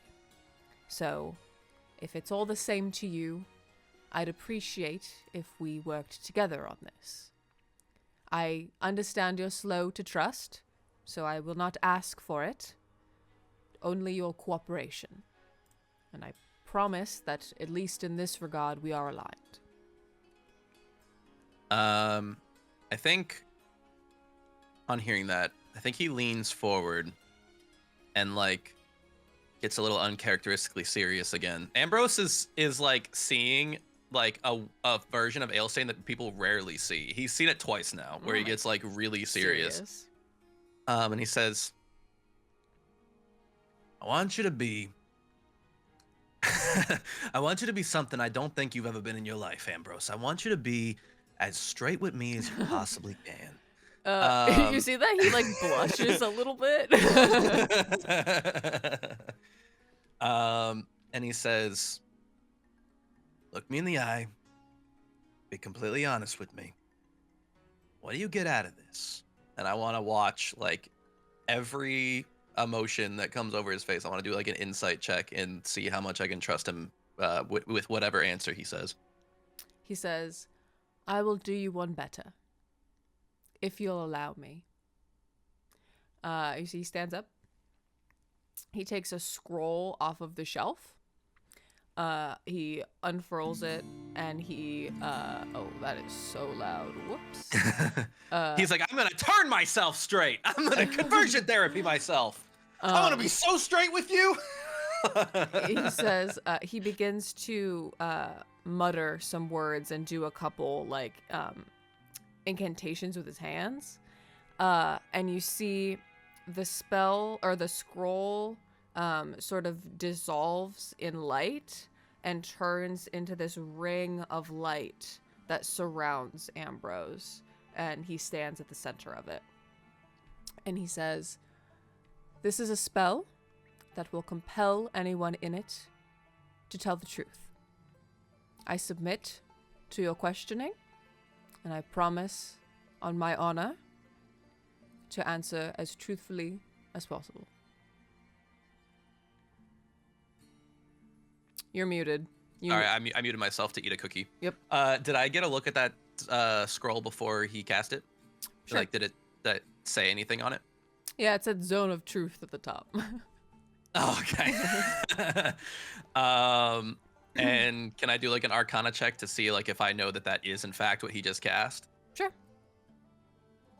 Okay.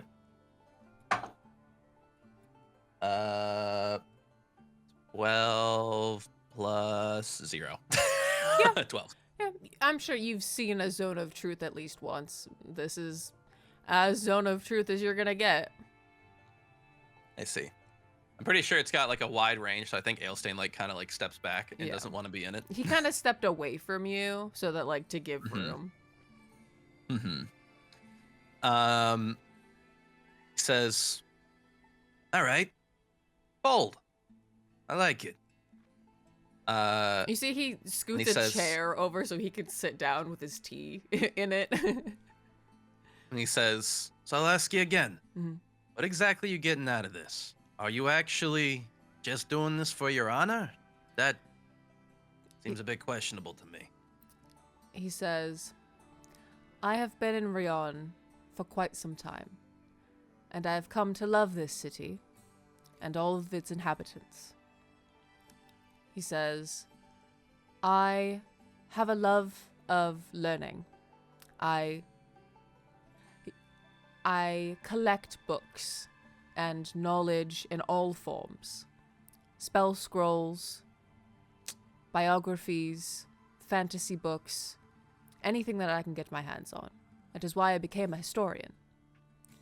And something else that I have loved all my life is children. I have none of my own.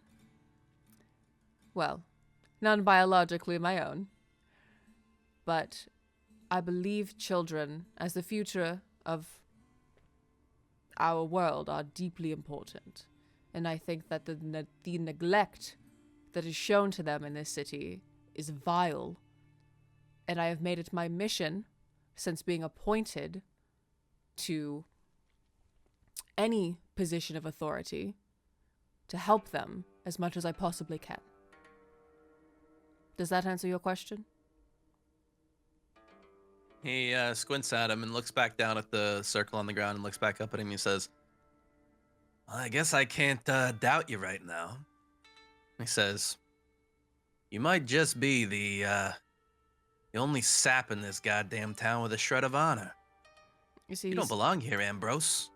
he smiles and he says, I'm not from around here. And then he kind of like gestures to the circle and he says, shall I release it? Is your inquisition over? He says, no, we got more to talk about. Okay.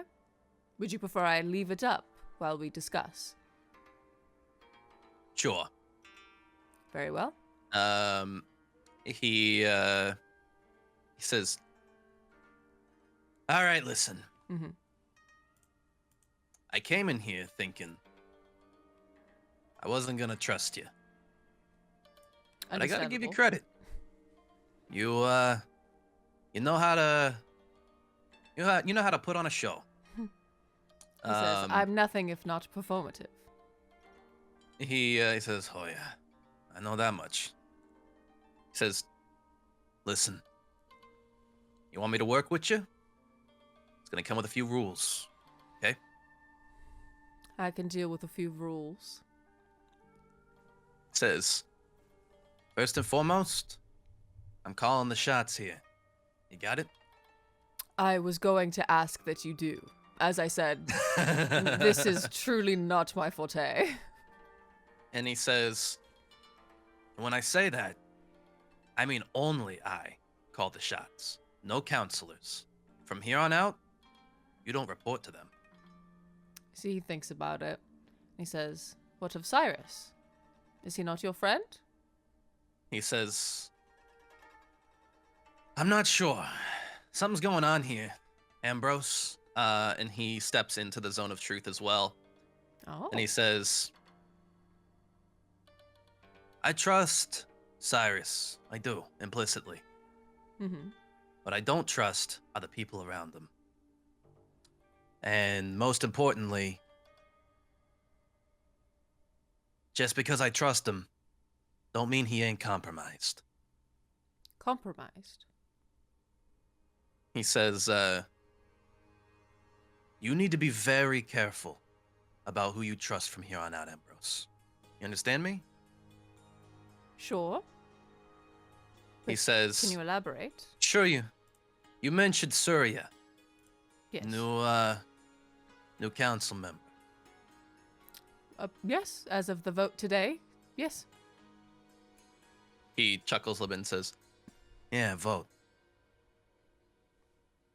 She's not there through proper means, Ambrose. You believe and it he was says, rigged? Did you actually witness Talana leave yesterday, Ambrose? No, I was here doing research about the Revelia. He says, that's what I thought. I'm gonna tell you a little something here, Ambrose. No one witnessed Talana leave. Not a single goddamn soul. How But so? one soul did witness where she went. And pal, she went 6 feet under. Talana is dead. Oh yeah. See, About as dead gets. he sets his tea down. Leans forward. He says, explain? You can just say that he tells him what happened at this, like, Yeah, I feel like yeah, you've had to yeah, explain he- this 3 times today. yeah, he walks him through how, I don't know that he necessarily tells like everything. Right. But he walks him through how Cyrus sent him there with letters, and how shortly thereafter she was killed, and he had to fucking flee the scene and just barely wasn't caught. You see, he kind of sits back in his chair and like kind of covers his hand with his mouth and just kind of stares at nothing for a few seconds and kind of like runs a hand over his face. While he's thinking, he lifts his arms in the air and says, well, you know I ain't lying. And more importantly, don't trust my sanity. I recommend trying to get in touch with her. Guarantee you're not gonna. He kind of tightens his like bun a little bit and he goes, it is not that I don't believe you. And he like gestures to the circle. He says, I believe the words that you are saying. I am just having a hard time reconciling with that.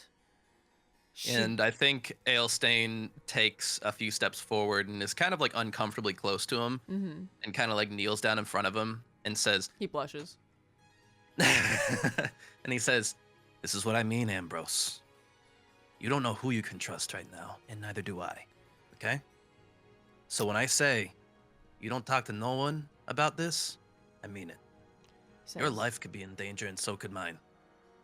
You see his eyes travel to the staircase, and he says, Cause is my apprentice.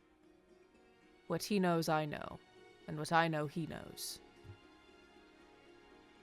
Do you have any issue with him knowing this as well? He says, for now, we keep him out of the loop. I'll see if we can trust him. So he kind of nods and he says, he will be asleep for some time. So I will fill him in later when you are comfortable with that. But I am not. He says- he says, but I am not comfortable keeping him out indefinitely. he says, Where'd you get Kaz? How did he come to be in your service? You see he smiles a little bit, and give me a perception check. Either perception or insight. whichever's highest. Whichever you want. Ooh. Insight, I'm proficient in 9. Okay. Yeah, he just sort of smiles a little bit and he says, "That is a long story, best told over a drink for longer friends. But the gist of it is that he feels he owes me, and I have taken him in, as it were. And so he's become my apprentice, and does rarely leave my side these days." And he says, I see. Well, before I can trust him, I need to know more about him. I'm sure you understand. He nods. And more importantly, like I said, just because we don't rope someone into this, don't mean we don't trust them. It means we don't know that they're not compromised. And this is serious shit, Ambrose. He nods. Someone's often council members. No Tom, Dick, and Harry is out here slaughtering council members and appointing new members willy-nilly. No, this is calculated. Mhm. Something very big's going on, okay?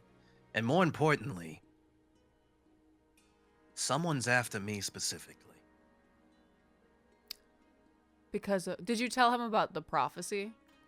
I think he now, no, he does not tell him about the prophecy just yet. Okay. But he does remind him of that flyer in the ticket, and he says, that was an invitation, Ambrose. Someone wants me to attend. You think it's a coincidence that happened the same day? The Empress, not the Empress, not the Empress, the priestess. The priestess was slated to die? You see, he is like, that is quite suspicious. All right. Here, let me tell you what I've learned. Perhaps it will, I don't know, enlighten you a little more about it. Sure. He sits back down, and he hands you some papers. And he says, I've looked as far into this as I believe anybody not currently there is going to be able to. I scoured whatever information I could on this. And trust me, there was precious little information about their journey to Rion, and just about them in general, especially recently. But this is what I've learned. I learned that the Revelia used to be a small circus troupe. That is how they started. Just a small group of misfits led by a man named Otto. They would travel sort of around, but they weren't very big. Not a lot of money to their name as far as I know. And then it seems that there suddenly one day was a new ringmaster. There is no account of what happened to the previous one, of what happened to Otto, but I'm not sure if he stepped down or what really happened there. But apparently this new ringleader, Hekna, took over the troupe, and it was his work. He debuted what is now known today as the Revelia. With him in charge is where he gained its fame and its exclusivity. I know that they traveled all over. They were sort of world renowned. It was you had to be somebody to get a ticket. It wasn't just anybody could go. And then I believe the last bit of information I was able to discern is that they set down a permanent location somewhere, as I said before. And that's where it gets strange, because after that account, there is no more information about it. I could not find any reference to it at all, which is why I thought it was closed down. I was surprised when you brought it up yesterday. I hadn't heard of it in years. It's like after they set down, it just disappeared, and no one speaks of it anymore. And that is all I was able to find. So, unfortunately, not much information, but I did what I could.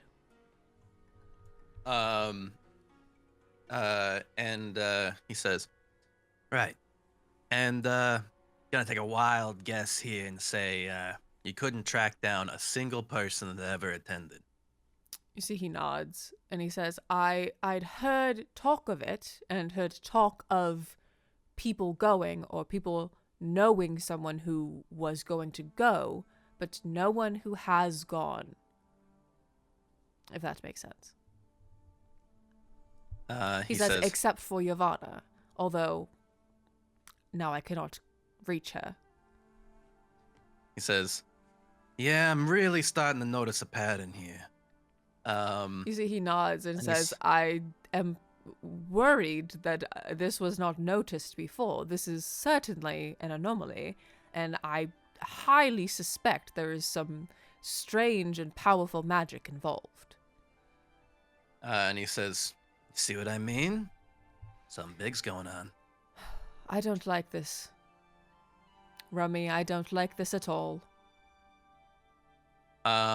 Real quick, chat, now that we're in the zone of truth, do you boys think we should trust Ambrose now, or are we still gonna be like a little on edge around him?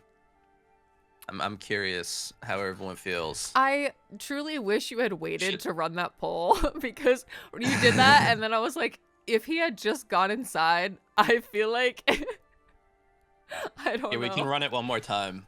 We can run it one more time. Want to run it again? I don't know. I don't want to influence your decision. If you don't want to trust him, that's completely fine. I'm running it now. I think Alestain's leaning toward trusting him, but I still want to, like, since I gave the chat this like control, I want to like give them one more chance to. It's like in a game where like you get a chance to do something and then like you discover more information and you get a chance to do it again. Yeah. You know? Valid. But if they still don't trust him, that's fine. Yeah. They don't gotta trust him. Completely understandable. But while that's going on, he says, so that is all the information I was able to find. I will respect your decision to exclude Cause for now, but I would like to make it known that I'm not comfortable keeping it from him for an extended period of time. He is... You see, he gets kind of like a little bit like, I don't know, maybe bashful, but he says like, he says, listen, I'm sure we can tell your little boyfriend eventually. It's just that I'm sure you understand. My life's on the line here. He nods, and he says, Cause is not my lover, and I will make that very clear. But he is someone deeply important to me, and I would like to make that known. I think Alestain in his head just thinks to himself, like, damn, I thought half the town was your lover. That's scathing. But he doesn't say that. Mm-hmm. All right, everyone seems to want to trust him, so I'll finish the poll there and say we trust him. Okay. And he holds out a hand to shake Ambrose's hand, and he says, name's not Rummy, by the way. It's much less stupid than Run Drop. Oh. It's Alestain. Alestain. He shakes your hand, and he says, "Is Alestain more believable than Rumdrop?" He looks down at the circle and looks back up at him. And he says, Now, I think it would have been way funnier for me to step outside this circle and say that, so you could never be sure if I was being honest, but I'm realizing now I missed that golden opportunity, so Uh, yeah, I guess you know the truth now. you see, he smiles and he says, "I shall keep your secret, Alestain." Uh, and he kind of like, while you're shaking hands, he says, "We've already been introduced, but I'll do it again as well." He says, "My name is Ambrose Ebencrest. Like, kind? It is nice to meet you." He said, one last thing, by the way. Mhm. You realize we're walking into a trap, right? He says, "With this," and he points at the Revelia, like, letter. He says, yeah. He goes, "Oh." Not that I got a choice. He says, "Most assuredly a trap." But he says, Says- "Unfortunately, my new friend, I fear you have no choice." And he says, what you know about the Queen of Rags? You see, he kind of tilts his head, and he says, "Well, you know, have never had the pleasure myself. I don't believe many have. But I know that she is dangerous. Most certainly on the most wanted list. Probably right at the top. Highly skilled in her area of work. And I've heard quite a lot about her." He says, well, obviously she's on the suspect list. Anything that happens like this in Rian, she knows about. So even if she ain't directly related, she certainly knows about it. You see, he nods and then says, "Well, I'm not certain about that. If I believe that she knows what I know and what Killian knows, which was everything before yesterday." And he says, "However, this is something that you found. So He says, oh no, not that. The plot. Oh, right. Yes, I mean, perhaps to that I cannot say. She is probably the most informed person in the city. However, he says, I will not be, speaking with her. So that is going to have to be a you thing. I am unfortunately still technically a city official. And thus it would be my my duty to arrest her." He says, this new ringmaster, were they ringmaster when the Revelia was in Rian? He nods and he says, "Yes, as long as they have been traveling under the name the Revelia, it has been this ringmaster." And he tucks the ticket and the flyer into his bag. I think he has like a little satchel. And he says, well, then there is a 100% chance she knows everything there is to know about him, especially with all those flyers around town. It's possible. I He says, fear for you if you intend to meet with her, but I will not stop you. he says, I got no other choice, Ambrose. We're going into a trap, and this is clearly a very powerful entity. No matter what, the only thing I can do now is prepare as much as possible. So, I hope you got your bags packed, because I'm talking to her, and then we're looking for a way out of this fucking town. You see, he nods, and he says, "I will do my utmost to assist you. I cannot leave the city, unfortunately. I am still the advisor for the council. I will not be granted leave, but I can give you many resources for your journey. And if you require someone to bring along with you, I'm sure I can find someone willing. He says, you know what? Here, and this as well. You see he goes into like a little chest on a shelf. He says, in light of our new friendship, I have 2 gifts for you. And he like begins like rummaging around a bunch of shit. You hear like what sounds like glass breaking. oh my god. And he comes back. He says, first, here. And he gives you a little stone that is carved with, they're runes that go in, in a stone of far speech? In a circular motion. Is that what it is? He says, this stone will allow us to communicate over long distances. And and he says, and it has been enchanted to where I will always know its location. So if you are lost somewhere, even if for some reason you cannot reach me, I will know where you are. And vice versa. You will always be able to know where I am. He holds it up and he like looks at Ambrose and he looks back and he's like, is there a way I can turn off that feature if I don't want it? You see, he nods and he says, tap it twice and I will not be able to locate you. But I highly suggest if you are going somewhere that may require me to find someone to find your corpse, that you leave it on. Says, all right.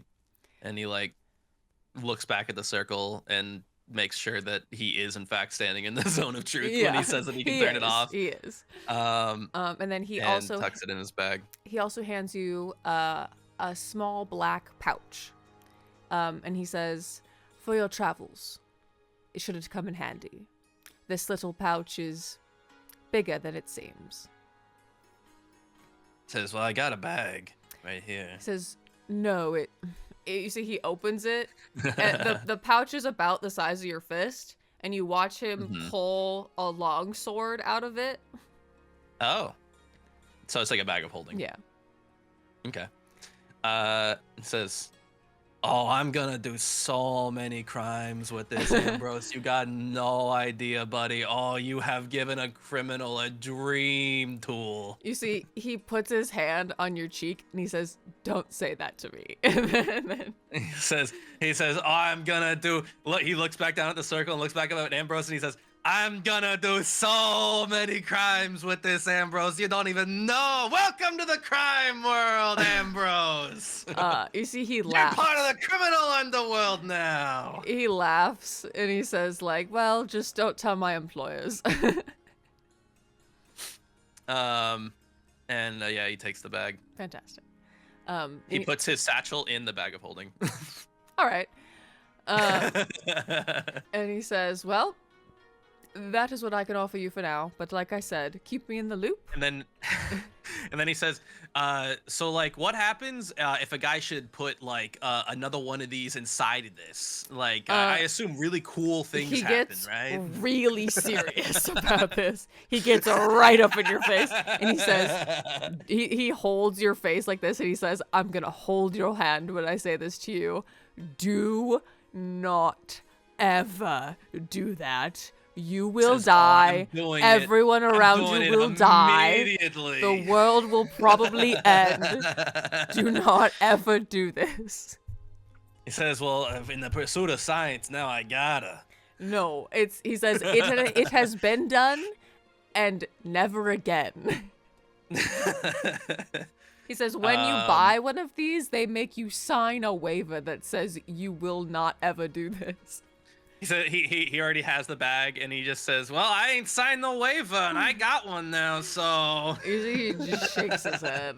And he says, all right, well, it's your funeral, I suppose. As long as you find the children first, and then do that, then I suppose it's do it all you like. All right, anyway. Is there anything else, or...? That's what he gives you. And he says, as much as I desperately would like to accompany you, unfortunately, I am not free of my duty here, so I must stay.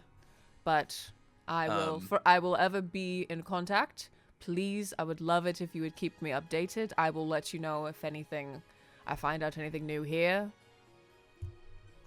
He says, "All right, and remember, tight-lipped. Don't talk to anyone without consulting me." Is there anything else that I can do for you? Is there anything else you require from me? He says, "Keep your ear to the ground. If there's anything else to be learned about this Revelia, learn it."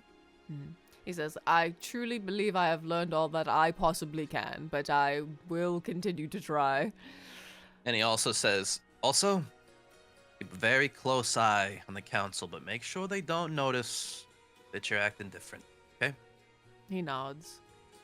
And before you leave, you hear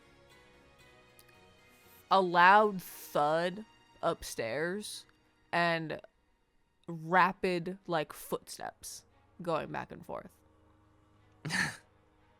Says, sounds like your not boyfriend's awake. You see Ambrose tilts his head and he says, you see he looks outside and he says, no, Carson isn't awake yet.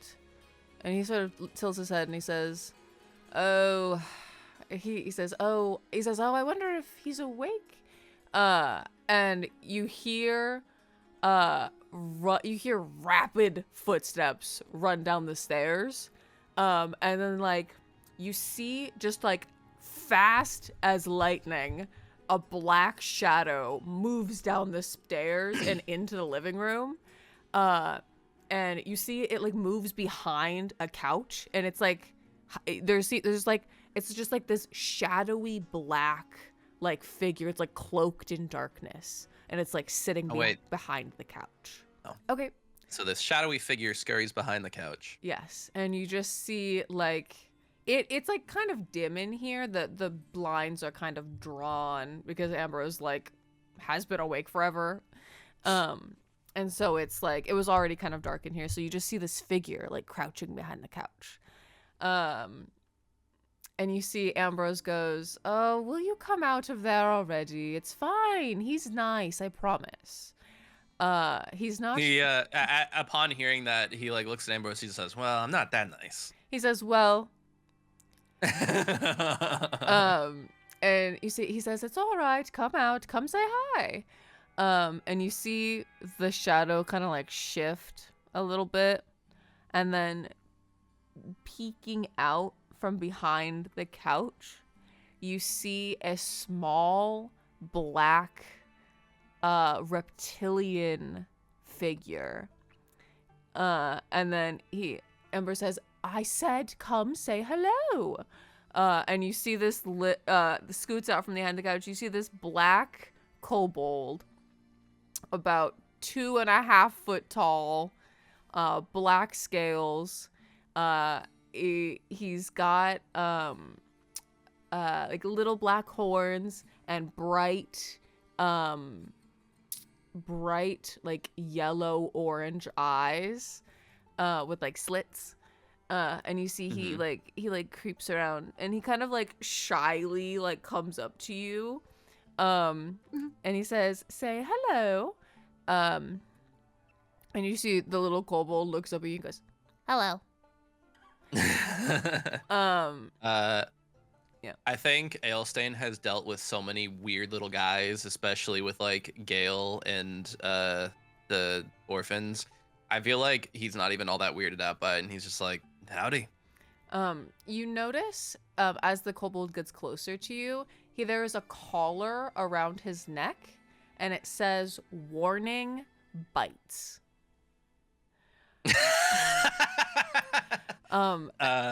I think he tucks his hands in his pockets and makes sure to maintain a little bit of distance.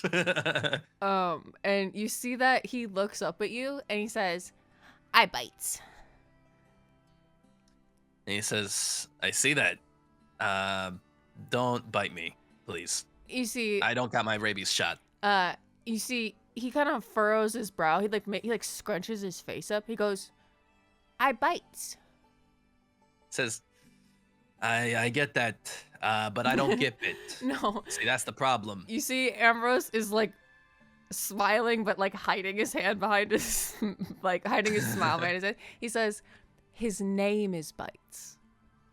And he says, "Oh, your name is Bites." You see, he smiles like with really sharp teeth. He goes, "I bites." And he says, "All right, nice to meet you, Bites. By the way, don't bite me." He goes, he says, "I no bite you. You friend. Friend. Oh my God, this. Let me ask you a pointed question here, Seth. No. I need to No, to no, know. no. Is I won't was answer this your question. character inspired by a certain kobold from Baldur's Gate 3? I don't know what you're talking about. I've never played that game. Uh-huh. Yeah. Okay. I Just don't know. just curious. Um, I get the stinging suspicion. It's um, weird because it's weird that you've never played that game because this character's a lot like a character from that game. yeah, exactly, Opal. I've never heard of Mr. Bald or his gate. I don't know what you're talking about. uh, But yeah, Ambrose says, he is our, well, he says, Bites is my charge, as it were. We care for him. And Bites says, I live here. This is my house. he says, do you like it here, Bites? You see, he like nods really vigorously.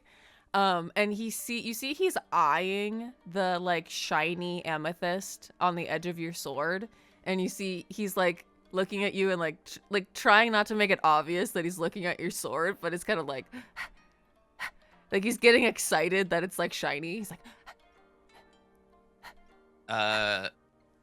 he says, do you want to touch it? touch.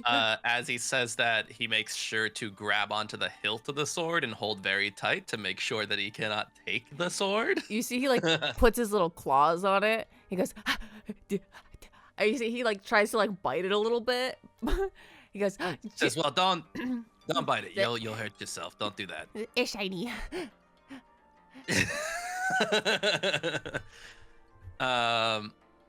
He says, yeah, it is shiny. And he looks at Ambrose and he says, is this normal? He nods. He says, yeah, we have to, if you'll notice, all of my adornments are on high shelves where he cannot reach them. He says, keep that sword sheathed. He will take it from you when you are not looking. He says, oh, I figured. And he still has the grip on the hilt. You see, he's just like touching the amethyst and like looking at it's like his eyes are so big and his pupils are so wide that you can see the reflection of the amethyst in his pupils. And he's just going, you friend, shiny. I'm trying to think of, I don't know. I feel like there's a bit that I could do here, but I can't think of anything.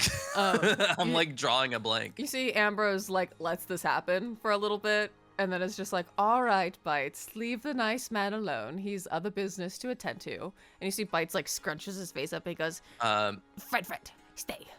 He says, hey Bites, you know Fetch? He looks at Ambrose, and Ambrose says, maybe. He's not a dog, Alestain. He says, he leans in, he says, not a pet, a child. He looks at the front door, and then he looks around for something shiny in the house. You find like a shiny little like bauble on one of the shelves. Does it look expensive or is it just No, shiny? it's like plastic. He grabs it and he like holds it up and like does that thing you do to a cat where you like whisk it back and forth. Yes. I has, you give shiny. And he says, fetch, and he throws it across the house and then starts making his way out. You watch, it's like a locked on target. He's like watching it and then darts off after it like fast as lightning and like disappears. And Ambrose says, well, see you later, friend. He says, make sure he doesn't swallow that, and he walks out. As you're leaving, you hear, bites, no! And the door closes behind you. Yeah, and you depart. It is, it's about noon at this point. Where would you like to go? I think maybe this is another spot for a good poll, and I think this is a really important poll. You're polling them all fucking day, goddamn. I'm picturing like Alestain walks out of the house, and we do like one of those like choice games things where like you know how in Life is Strange when like a really important choice happens, Yeah. like reality freezes and you start seeing like the outlines like wiggling around people and stuff, and like it's just like playing like the Yeah, like this like is ambience. this is like fate diverges here. Yeah. Hang on. I thought about doing something like that for this campaign where like every time there was a poll, it was like an obvious like change of fate, but I just was like, I don't know. I didn't do that. Because I think he's kind of stands in the street for a little bit. Mm-hmm. And You he walk- really mulls this over. You just walk outside the house and are like standing there for a while, and you turn around and No, look. he's like kind of standing at like the end of the walkway to the house or whatever, and he's kind of like, I think he's like, you know, Thinking. thumbing that, like he's like thumbing that card that Ambrose gave him again, while he thinks really hard about this, clearly deep in thought, and he just can't really land one way or the other, and he realizes he just needs to make a call on this, and just go with his gut. So chat, I need you to tell me what his gut says. This is another one of those decisions where I'm like, I don't know what the right answer is. And so I'll say, should Alestain see the Queen of Rags about the Revelia? Because seeing the Queen of Rags ain't a great idea, evidently. But is it better to see her and learn what she knows about this obvious trap he's walking into? Or is it better to just go with what knowledge he does have? I ran the poll, by the way. Oh, yeah. So you can bring it up if you want. There it is. While you are mulling and this over, like everything's gone sepia right now, and it's like, ooh, it's like very intense. What's the answer here? while you're having this like insane like change of fate moment at the end of the driveway, Alestain doesn't see this because he's so like in his own like space right now. But just for the audience, on the second story of the townhouse, you just see Bites face full pressed against the window, eyes just staring at Alestain. I get it. I get the intention that Bites doesn't make many friends. Yeah. Many friends. Yeah, not many friends. Ambrose, you get the feeling that like he lives with Ambrose as his charge because he maybe cannot live anywhere else. Like at an orphanage. I do think Alestain like fucking has a weird like he so often will just end up with just the weirdest little guys as his friends. This seems to be a running theme. Yeah. The one thing this boy can't do is get rid of all these weird little guys. Alestain has whack vibes, and they can all tell, and they're like, we also have whack vibes, so you're gonna be our friend. I guess, yeah, it's 100% yes on should he see the Queen of Rags. Oh, so shit. I'm gonna finish the poll and close it out. Okay. And I think he tucks that card back into the bag of holding, and he just kind of grimaces a little bit and grits his teeth, grinds them a little, and says, "Gotta play the hand you dealt. Gotta play the hand you dealt. Mm-hmm. Hope Dandelion found something." And he heads back to the tavern. Okay. You return to Lowtown to speak with Dandelion once more at the Hidden Gem Tavern. We're just gonna fast travel there, because I feel we were getting a little monotonous with this. So we fast travel, and you're there. You walk inside the tavern. Okay. It's the middle of the day. There's no one in here. Feather and Dandelion are playing darts. I think he pulls Dandelion aside somewhere very secluded where no one can hear them. And he says, "You got me a way to talk to her?" You see, she sighs and she says, "Yeah, I can get you a meeting with her, but what she's gonna ask of you in return is between you and her, and it's probably not gonna be good, Alestain." Says, "Yeah, well, worst case scenario, I get the hell out of Dodge before I face the consequences." See, she says, she owns Rian, Alestain. There ain't nowhere in this city you can go that she ain't gonna find you. Says, "Good thing I won't be in Rian." She says, "Look, whatever happens is between you and her. I truly cannot get more involved than that. But, yeah, we can go. Do you, like, now? You need to talk to her soon, or what?" Says, "Yeah, I ship out right after this." See, she nods, and she says, "All right, well, she looks to Feather, and she says, 'Hey, watch the place for me till I get back, all right? I'm gonna go take a walk.'" And you see Feather goes, "Okay." Then you see, she grabs 2 daggers from behind the counter and, like, puts them in her sides, and she goes, "All right, follow me." He follows her. And you see The whole time, I think he's kind of just like, "Come on, don't be so tense, Dandelion. and Think of it like meeting up with an old friend." she does not become less tense. I think Alestain just kind of jokes through tense moments like these. You see, she takes you into Lowtown, past the cisterns where Cyrus keeps his house, deeper and deeper into the depths of Lowtown, where not even you have really been before. You see, "It stinks in here." Dandelion says, "Yeah, that's the sewers."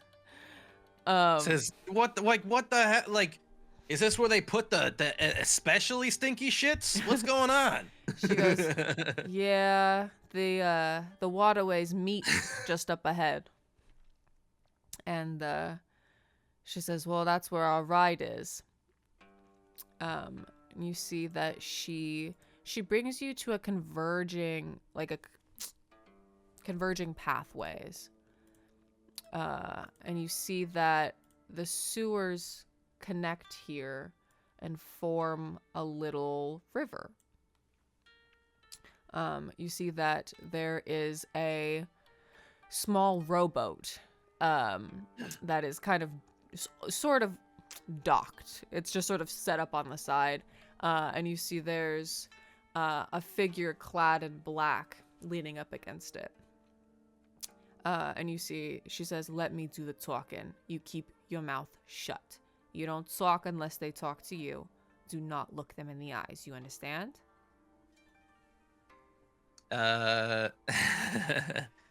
Says, "Can't even look him in the eyes." She says, "No, Come on. Alestain." She goes, "I'm serious. Do you want to meet her or not?" Says, Fine. She says, "You don't know what I had to do to get you this meeting, all right? She don't." What did you have to do? She says, "She don't meet with just anyone, Alestain. You gotta prove yourself." she gotta know who she's meeting with, and that you're worth her time. So just leave it at that, all right? And that don't mean she's not gonna ask something of you still. Says, never said I have to agree to what she asks. She just shakes her head and doesn't say anything. You see, she walks up to the figure, and the two like kind of exchange like hushed words, and then the figure like pushes the boat into the water and hops in and kind of like motions for the two of you to get in. He gets in. They take you along long winding sewerways. The sewers in this part are actually not really like, the water looks clear. Like it looks like this part is like fresh water, and not the part of the sewer that is like where the shit gets flushed. And then you row for a while, around a lot of like winding turns, and like they make a lot of like abrupt like turns, and like you're not blindfolded, but you don't think you could find your way back here. Like it seems like they're taking like the long way around just to get you like confused, you know? Can I try to like sneakily drop like a trail of cat treats as we go deeper? Would you like to roll sleight of hand and see if you can do it without being noticed? Yes, I would. Okay. Yes, I would. I would love that. Go ahead. Use everything at your disposal, Chet. Ooh, hang on. You said sleight of hand, +2, that's 21. All right. Are you dropping these cat treats like on the walkway or in the water? Yes, anywhere that like they won't be carried away. Okay. You manage to leave behind what you believe to be a trail, seemingly unnoticed. You lose. How far apart are you leaving these streets? I'd say at least one between every turn.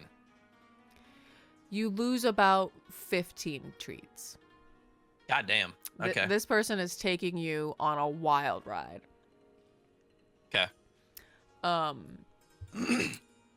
Eventually, a long time later, you're not sure how long, you pull up to it's like a cavern with it looks like natural stone, and there is old structure built here. You see a little dock, and the person pulls up, gets out, and ties the boat off. And you see Dandelion gets out and waits for you to get out as well. Yeah, he gets out. You see the person you can see them in better light now. You see their face is covered, and they're mostly head to toe black, but just from the bits that are peeking out, you can tell that this is a tabaxi woman, with some sort of calico markings. You see black and orange and some white fur with piercing green She's a eyes. fucking furry. Way less threatening now. Fucking furry. And you see she ties the boat off, and there's directly in front of you is like cavern, and so she sort of like leads you around a bend, and you walk into a doorway that's sort of like crumbled, and you see some interesting things in front of you.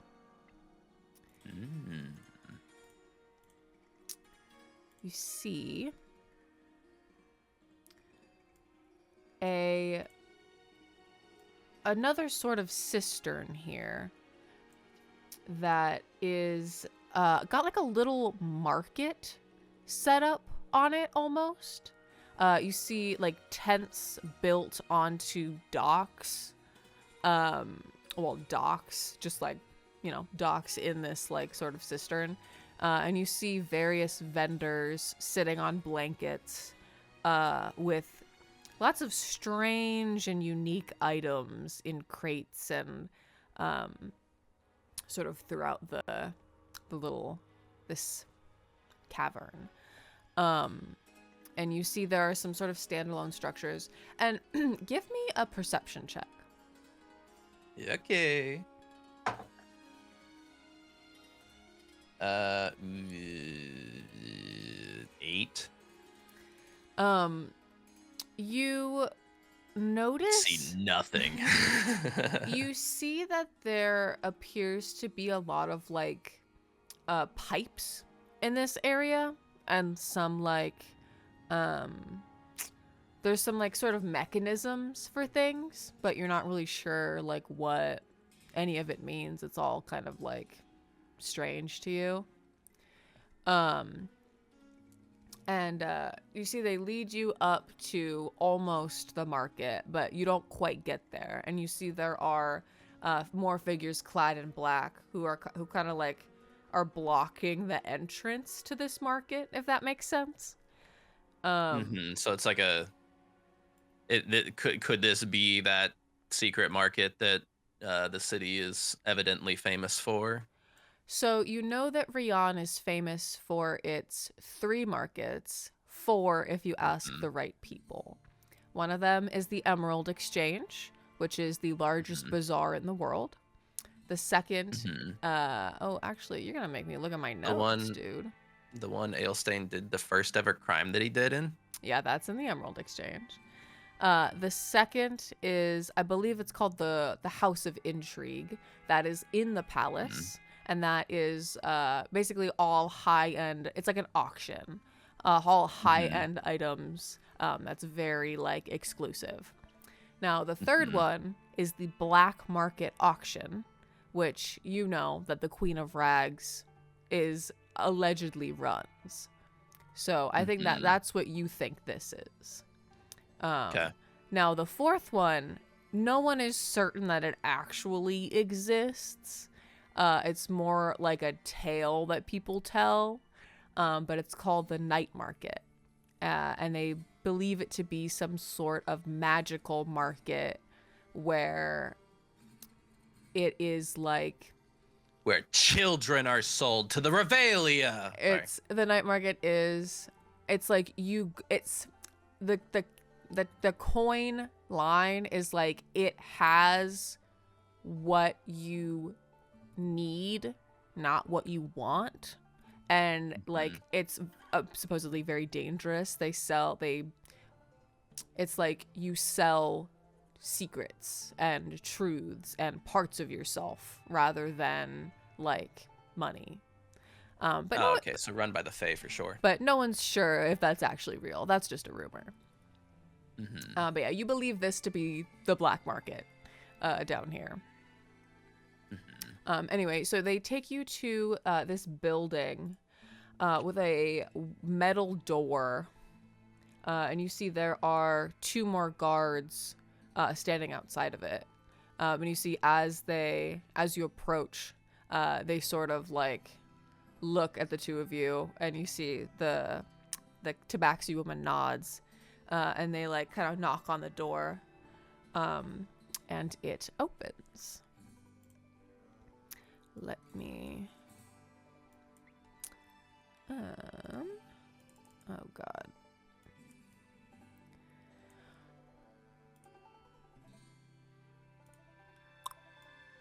You see... oh, oops, that's not what I wanted. Okay. You walk into this space, and it's maybe not what you were expecting. The Queen of Rags is a very infamous woman. No one knows really what she looks like. People who have met with her are very tight-lipped about the entire encounter. She is a woman of great strength and is incredibly feared in this city. So you walk into what is essentially her stronghold here, and are maybe surprised to find that it's kind of just like a little room in the sewers. That Pizza. yeah, there's like she's eating like you see that there's a couple things in here. First of all, you walk in. This room is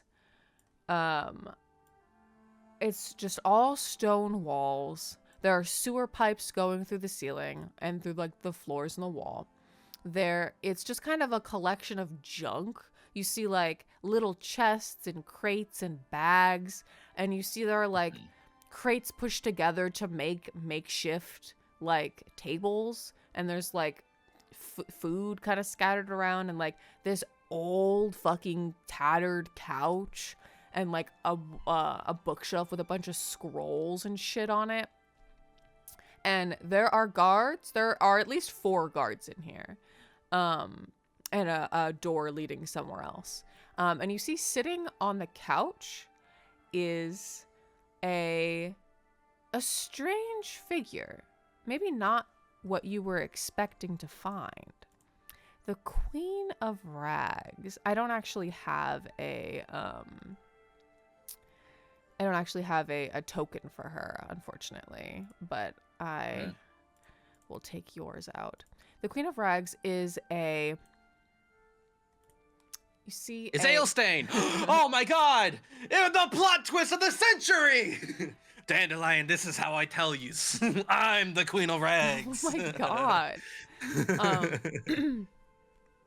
Sitting on the couch is a cloaked figure. They're wearing a black shawl that covers most of their body, black leggings.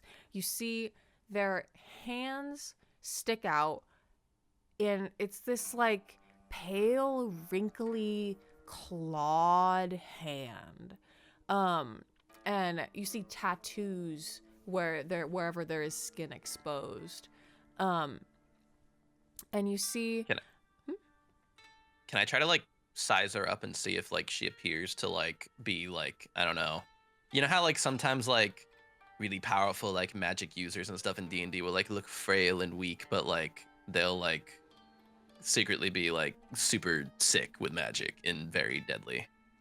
Yeah, I mean, if you want to make like an insight check to maybe see if you think like, you know, see what you can discern. 30-20. Okay. You Filthy, disgusting whore of a 20. Sorry. That TikTok started playing in my head the minute I said that. you don't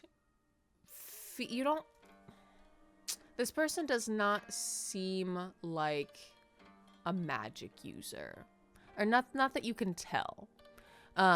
You see a dagger on their hip, and leaning against the couch is another calico tabaxi, and you see the one who escorted you in comes around, and they sort of stand on either side of her, and you notice they're twin calico tabaxis who stand on either side of her, and just sort of like... So she's weak, but she's got like 2 very competent guards.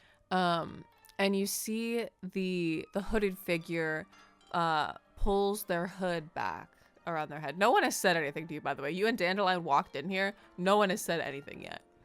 You see the figure takes the hood off, and you see something honestly surprising.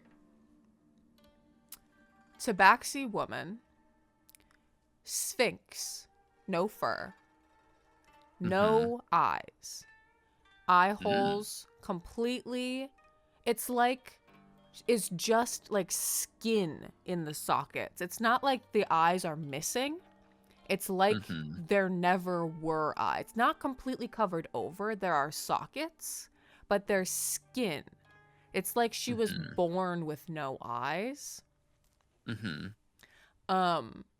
And you see though she cannot see you, she seems to be like looking at you as you walk in. And you also notice in here there are a couple guards. There are also a fuck ton of cats in this room. You see, Again, making sure to subtly make sure that Harry is fully concealed. right? Yeah, he's in there. This room, there's like 4 cats in her lap alone, and there's cats just everywhere, and all of them are watching you just as intently as she seems to be. And you see, it's like silent for a while, and then she kind of like smiles, and you see just like fangs. She says, "Welcome, Alestain. I hear you wanted a word. How may I be of assistance?" He looks at Dandelion with like a knowing, like, "Am I allowed to talk now, Your Majesty?" But like with his eyes. You see, she glares at you in a like, you can speak, but like, be mindful of what you fucking say. You You see He that says, she's just like petting a cat while you're speaking. He says, "I hear you're really, really good at your job. So of course I need to talk to you." That is kind. I am, of course, good at what I do. What is it from me specifically that you need? He says, "Well, I hear information is, or not I hear. As you know, information is very valuable in Rian, and I need a bit of information that is particularly valuable to me." Oh. And he says, "About 6, 8 years ago, I really can't seem to get the number nailed down here, but some time ago, there was a fair in town, carnival of sorts, and it was known as the Revelia. And he thinks very carefully about what he says, and he says, "If someone comes into this town, if someone enters the boundaries of Rian, you probably know everything there is to know about them, right?" You could say that. "I'm sure you know everything there is to know about me." By the way, what do you know about me? Am I like, do I like sound like super cool in your intel reports, or am I like kind of a schmuck? What's that this isn't part of the thing, by the way. I'm just very curious. What is it about the Revelia you wish to know? He sighs a little bit and goes, "Damn, no one down here has any fun." "Okay. Look. Hecna. Name ring a bell?" Perhaps. He squints and says, "I'm sure it rings a bell. I need to know every last thing that you know about this Hecna person. And the Revelia, too." And what are you offering for this information? Says, "Well, that's for us to decide right now, right? It's the whole point of bargaining. I say we bargain." Make me an offer. Says, "Well, I've come into some knowledge recently that, I don't know. Maybe even you don't know." Interesting. In regards to what? Says, the council. Sure, that must have piqued your interest, right?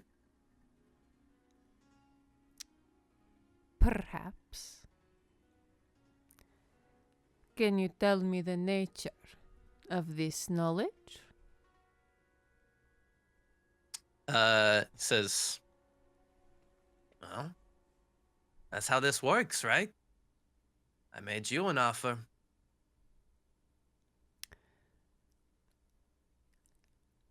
I will consider this information. However, there is information I do wish to know as well. So I offer you this.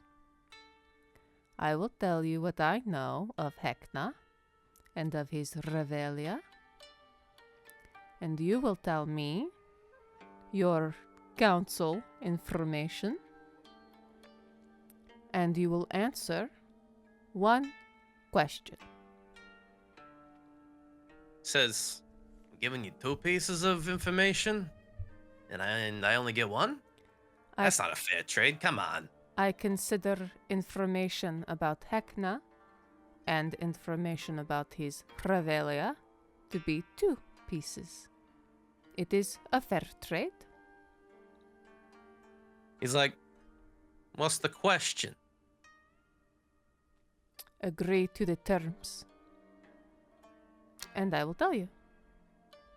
Says, not till I know the question. You can take the revelia off the table if you need to. Very well.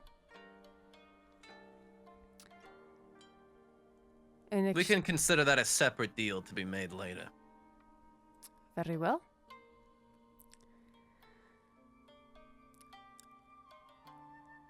Will you go first? Says, I need to know that you actually know anything about Hecna before I tell you anything. What I got's pretty juicy. See, she looks around. She says, will you agree to Zone of Truth for your information? Says, only if you stand in it too, sister. Very well. You see, she snaps her fingers, and one of the tabaxi reach over to a scroll, and just like earlier today, Zone of Truth appears in the room. I didn't think I was gonna use this twice in one episode, but here we are. You see that she doesn't get up. The Zone of Truth is big enough to fit this whole room, almost. You see Dandelion looks uncomfortable being in the zone, but she will not leave your side. And she says, so, shall you start, or shall I? Says, you first.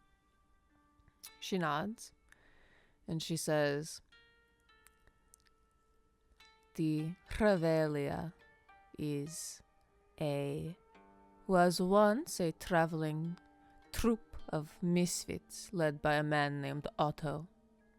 He was from small town in Lavia. Poor man, loved magic, and all he wanted was to perform. He loved this circus troupe, and he was a kind man, they say. Over the years of traveling the world, he takes on an apprentice. A man whose name is lost, but has come to be known today as Hecna, the current leader of the Revelia. He took charge, and no one has seen Otto since. They travel the world, make themselves infamous. It is told that even they go to other planes of existence, though I know not how true that is. Infamous, they required invitation. Not everyone allowed in their exclusive experience. And yet they travel. Hekna, he grows impatient. He does not want to travel. He wants his audience to come to him. They set down a permanent location. Somewhere, I believe, in the Verloren Wood, where magic is rife. However, after they sat down, they disappear. No one has heard from them in quite some time, I hear. This is the extent of my knowledge on the Revelia. He sits there a moment and he says, Queen, you wound me. My feelings are hurt. Come on. You know everything about me, and you don't think I'm smart enough to learn all that on my own? See, she smiles. And she says, I did not promise I had new information. You only asked what I knew? He says, you gotta know this is bad business. She smiles. What else would you know? What else would you have me know? He says, well, first of all, you ain't even mentioned that no one who goes to the Revelia ever comes back. You see, she nods and says, I suppose I could be a little more specific. She says, look, you know what I'm really asking here. She nods. I need weaknesses. I need things I can exploit on this Hekna guy. I wouldn't come to you if I just needed to know about what his deal is. I pieced all that together already. She says, I need an upper hand here. She says, or I'm gonna die. You asked about the Revelia. You say, Hekna is another matter. Well, no. So we're not talking about I thought we agreed on Hekna being the thing, and not the Revelia being the thing. You said, take out Hekna if you must. No, I said take out the Revelia. All right, whatever. Fine. Fine. I mean, I guess that's all. She would have said all of that for Hekna as well. She says, fine. She says, Hekna is a man of greed. He was a loyal apprentice to Otto, a kind man who just wanted to perform.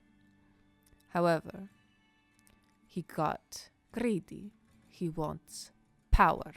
He wants magic. He was born with some innate magical ability, but it was not enough for him. They say he speaks to dark forces deep in the cosmos of space, and they grant him power. He takes his Revelia to another plane of existence. He keeps it there, where only those he wishes may enter. The Revelia is not in one place.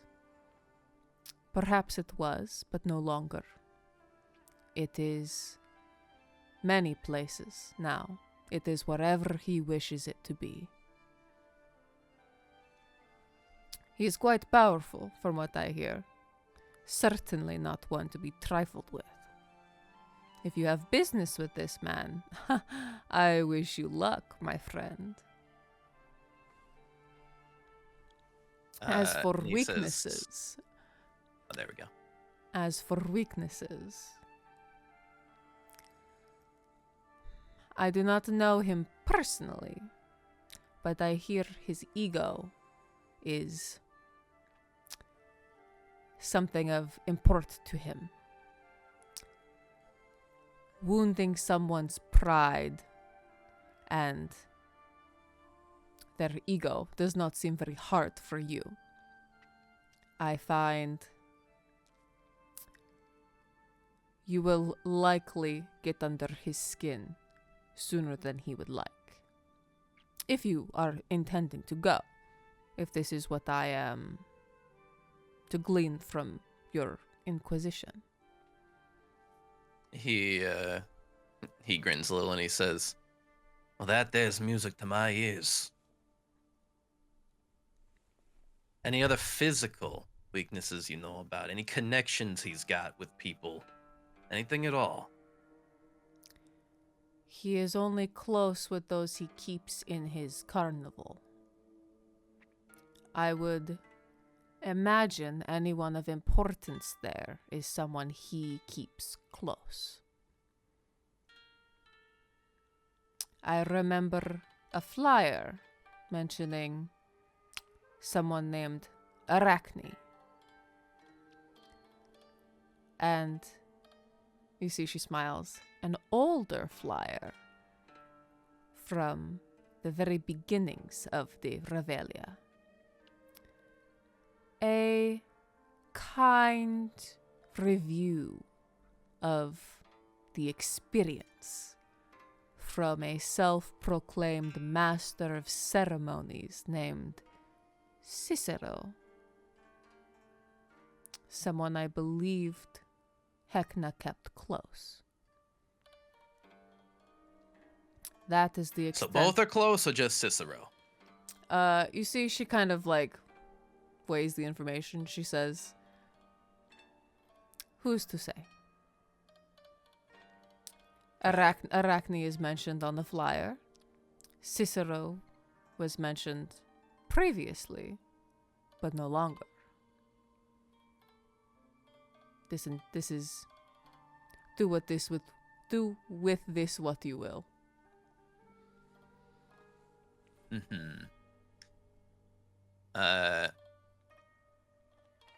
Says, all right.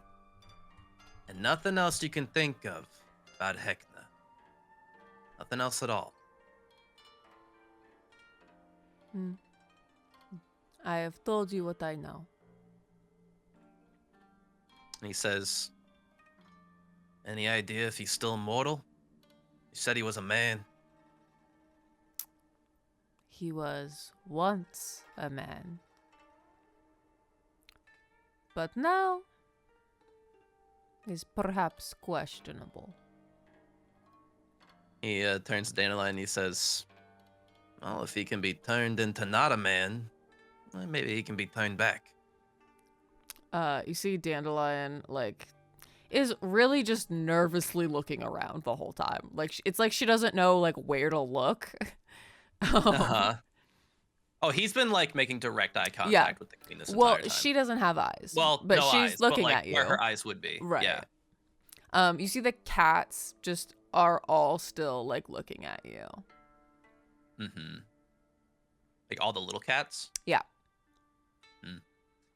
Got it. So they're her eyes. He says, all right. Big ego, exploitable. I can work with that. And 2 points of contact. All right. It ain't nothing. I'm glad to hear it. Now your information. It's like, sure. How much you know about the High Priestess's resignation? Uh, you see, she sort of tilts her head and she says, I know that she did not get on her boat this morning. Says, why do you think that might be? You see that though she has no eyes, her gaze seems to narrow at you. And she says, I imagine it has something to do with a little Genasi boy running away from her temple with blood on his shoes. He grins and he says, oh, I like it. I like it.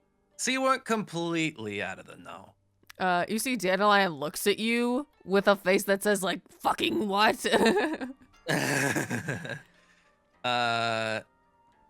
He says, but interesting. So I take it, you didn't have a hand in it. She smiles. She says, killing priestesses is not always my line of work. He says, yeah, I saw the whole damn thing. Do tell. He says, "'Twarn't no normal assassination. This is a genuine, real power grab. And by someone very, very powerful. No disrespect whatsoever, Queen, I hope you understand." And he looks down at the Zone of Truth and he says, "And you know I can't tell a lie right now. No disrespect. Maybe even rivaling your power." Who would that be? Do you Says, think? it's hard to say, but I got reason to believe that Surya Everglow might be a good lead to chase. Look, there weren't no body left behind. Catch my drift? Someone real powerful executed her real quick from a distance. And between you and me, I got sharp eyes. I ain't seen no sign of anyone in the building with us. And he looks down at himself, like kind of like a size me up really quick kind of gesture, and he says, "And you know I don't exactly got it in me to crush someone into putty. You know what I'm saying?" You see, she doesn't. I mean, she has a very unreadable face. But she sort of tilts her head and she says, "Tell me in more detail what happened." Says, honestly, there's not too much to tell. But what there is to tell is very interesting, right? Tell me I thought I was... Tell me how she died. Exactly. Well, I was sent on a mail run. Came and delivered her some letters. I mean, as I'm sure you know, you got your people, your cats watching me. He looks around the room and he looks back at her and he says, had a little chat with him. She apparently was very interested to talk to me. And shortly after our conversation ended, poof, she gets crumpled up into this little ball. You see, They break every bone in her body. She is honestly popped her like a gusher all over my boots. It was kind of disgusting, and honestly, I'm a little pissed off that she didn't have the kindness to let me take a step back before she did it. These are really nice boots. And I don't know. I digress. you see, she sort of leans forward as you say that, and she says, she becomes like, "What did she say to you?" Says, I don't think that was part of the agreement, was it? I was just gonna tell you something very interesting about a counselor. She's dead, crumpled up, died. Someone's clearly making a power grab, and that someone is very powerful. You see, she says, I am less interested about your proposed power grab and more about the death of this priestess. Says, and that's everything there is to say about it. What did she say to you? Says, sorry, but conversations between us, that's separate information. You see, It had Dandelion nothing is to like do with her death. Dandelion is like nervously looking around, and you see the guards are kind of like shifting a little bit, and the queen sort of tilts her head. She says, are you proposing another deal for this information? Says, maybe, if you can make me an offer. You see, she smiles at you.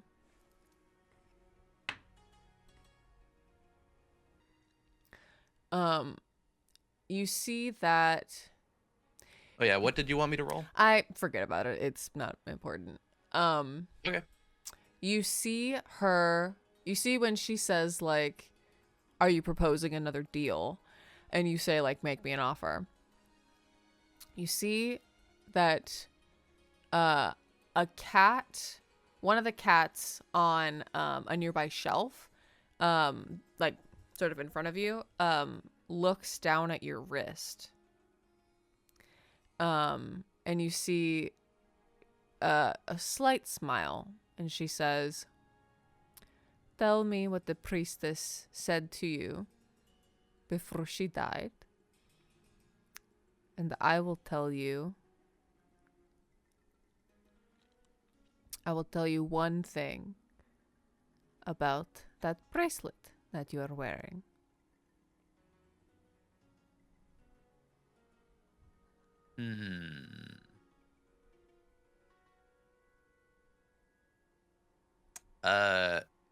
He looks down at his wrist and he says, what, this thing? Just a bunch of garbage on string. She smiles. She smiles, but doesn't say anything. She just waits. I have made my offer. Take it And he says, or leave it. Says, you really want to know what she said to me, huh? What if it's not all that important? Then I will have bargained for nothing. This is the gamble of making a deal. And he says, well, that's just it, isn't it? I don't know that what you're offering's all that useful either. It is still in the zone of truth. It is information you will want to know. Says, how can you know that, though? I know many things, child.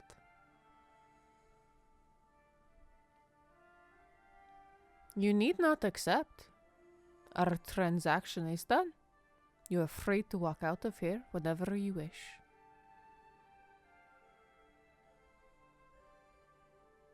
You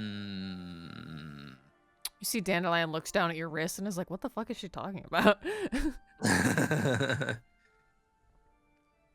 don't know. This actually might just be a good spot to leave it, because I don't know. Okay. Maybe we leave it up in the air whether or not he's going to take the deal. Give you a week to decide if it's something you want. All right. Well, in that case, this is where we will end our episode.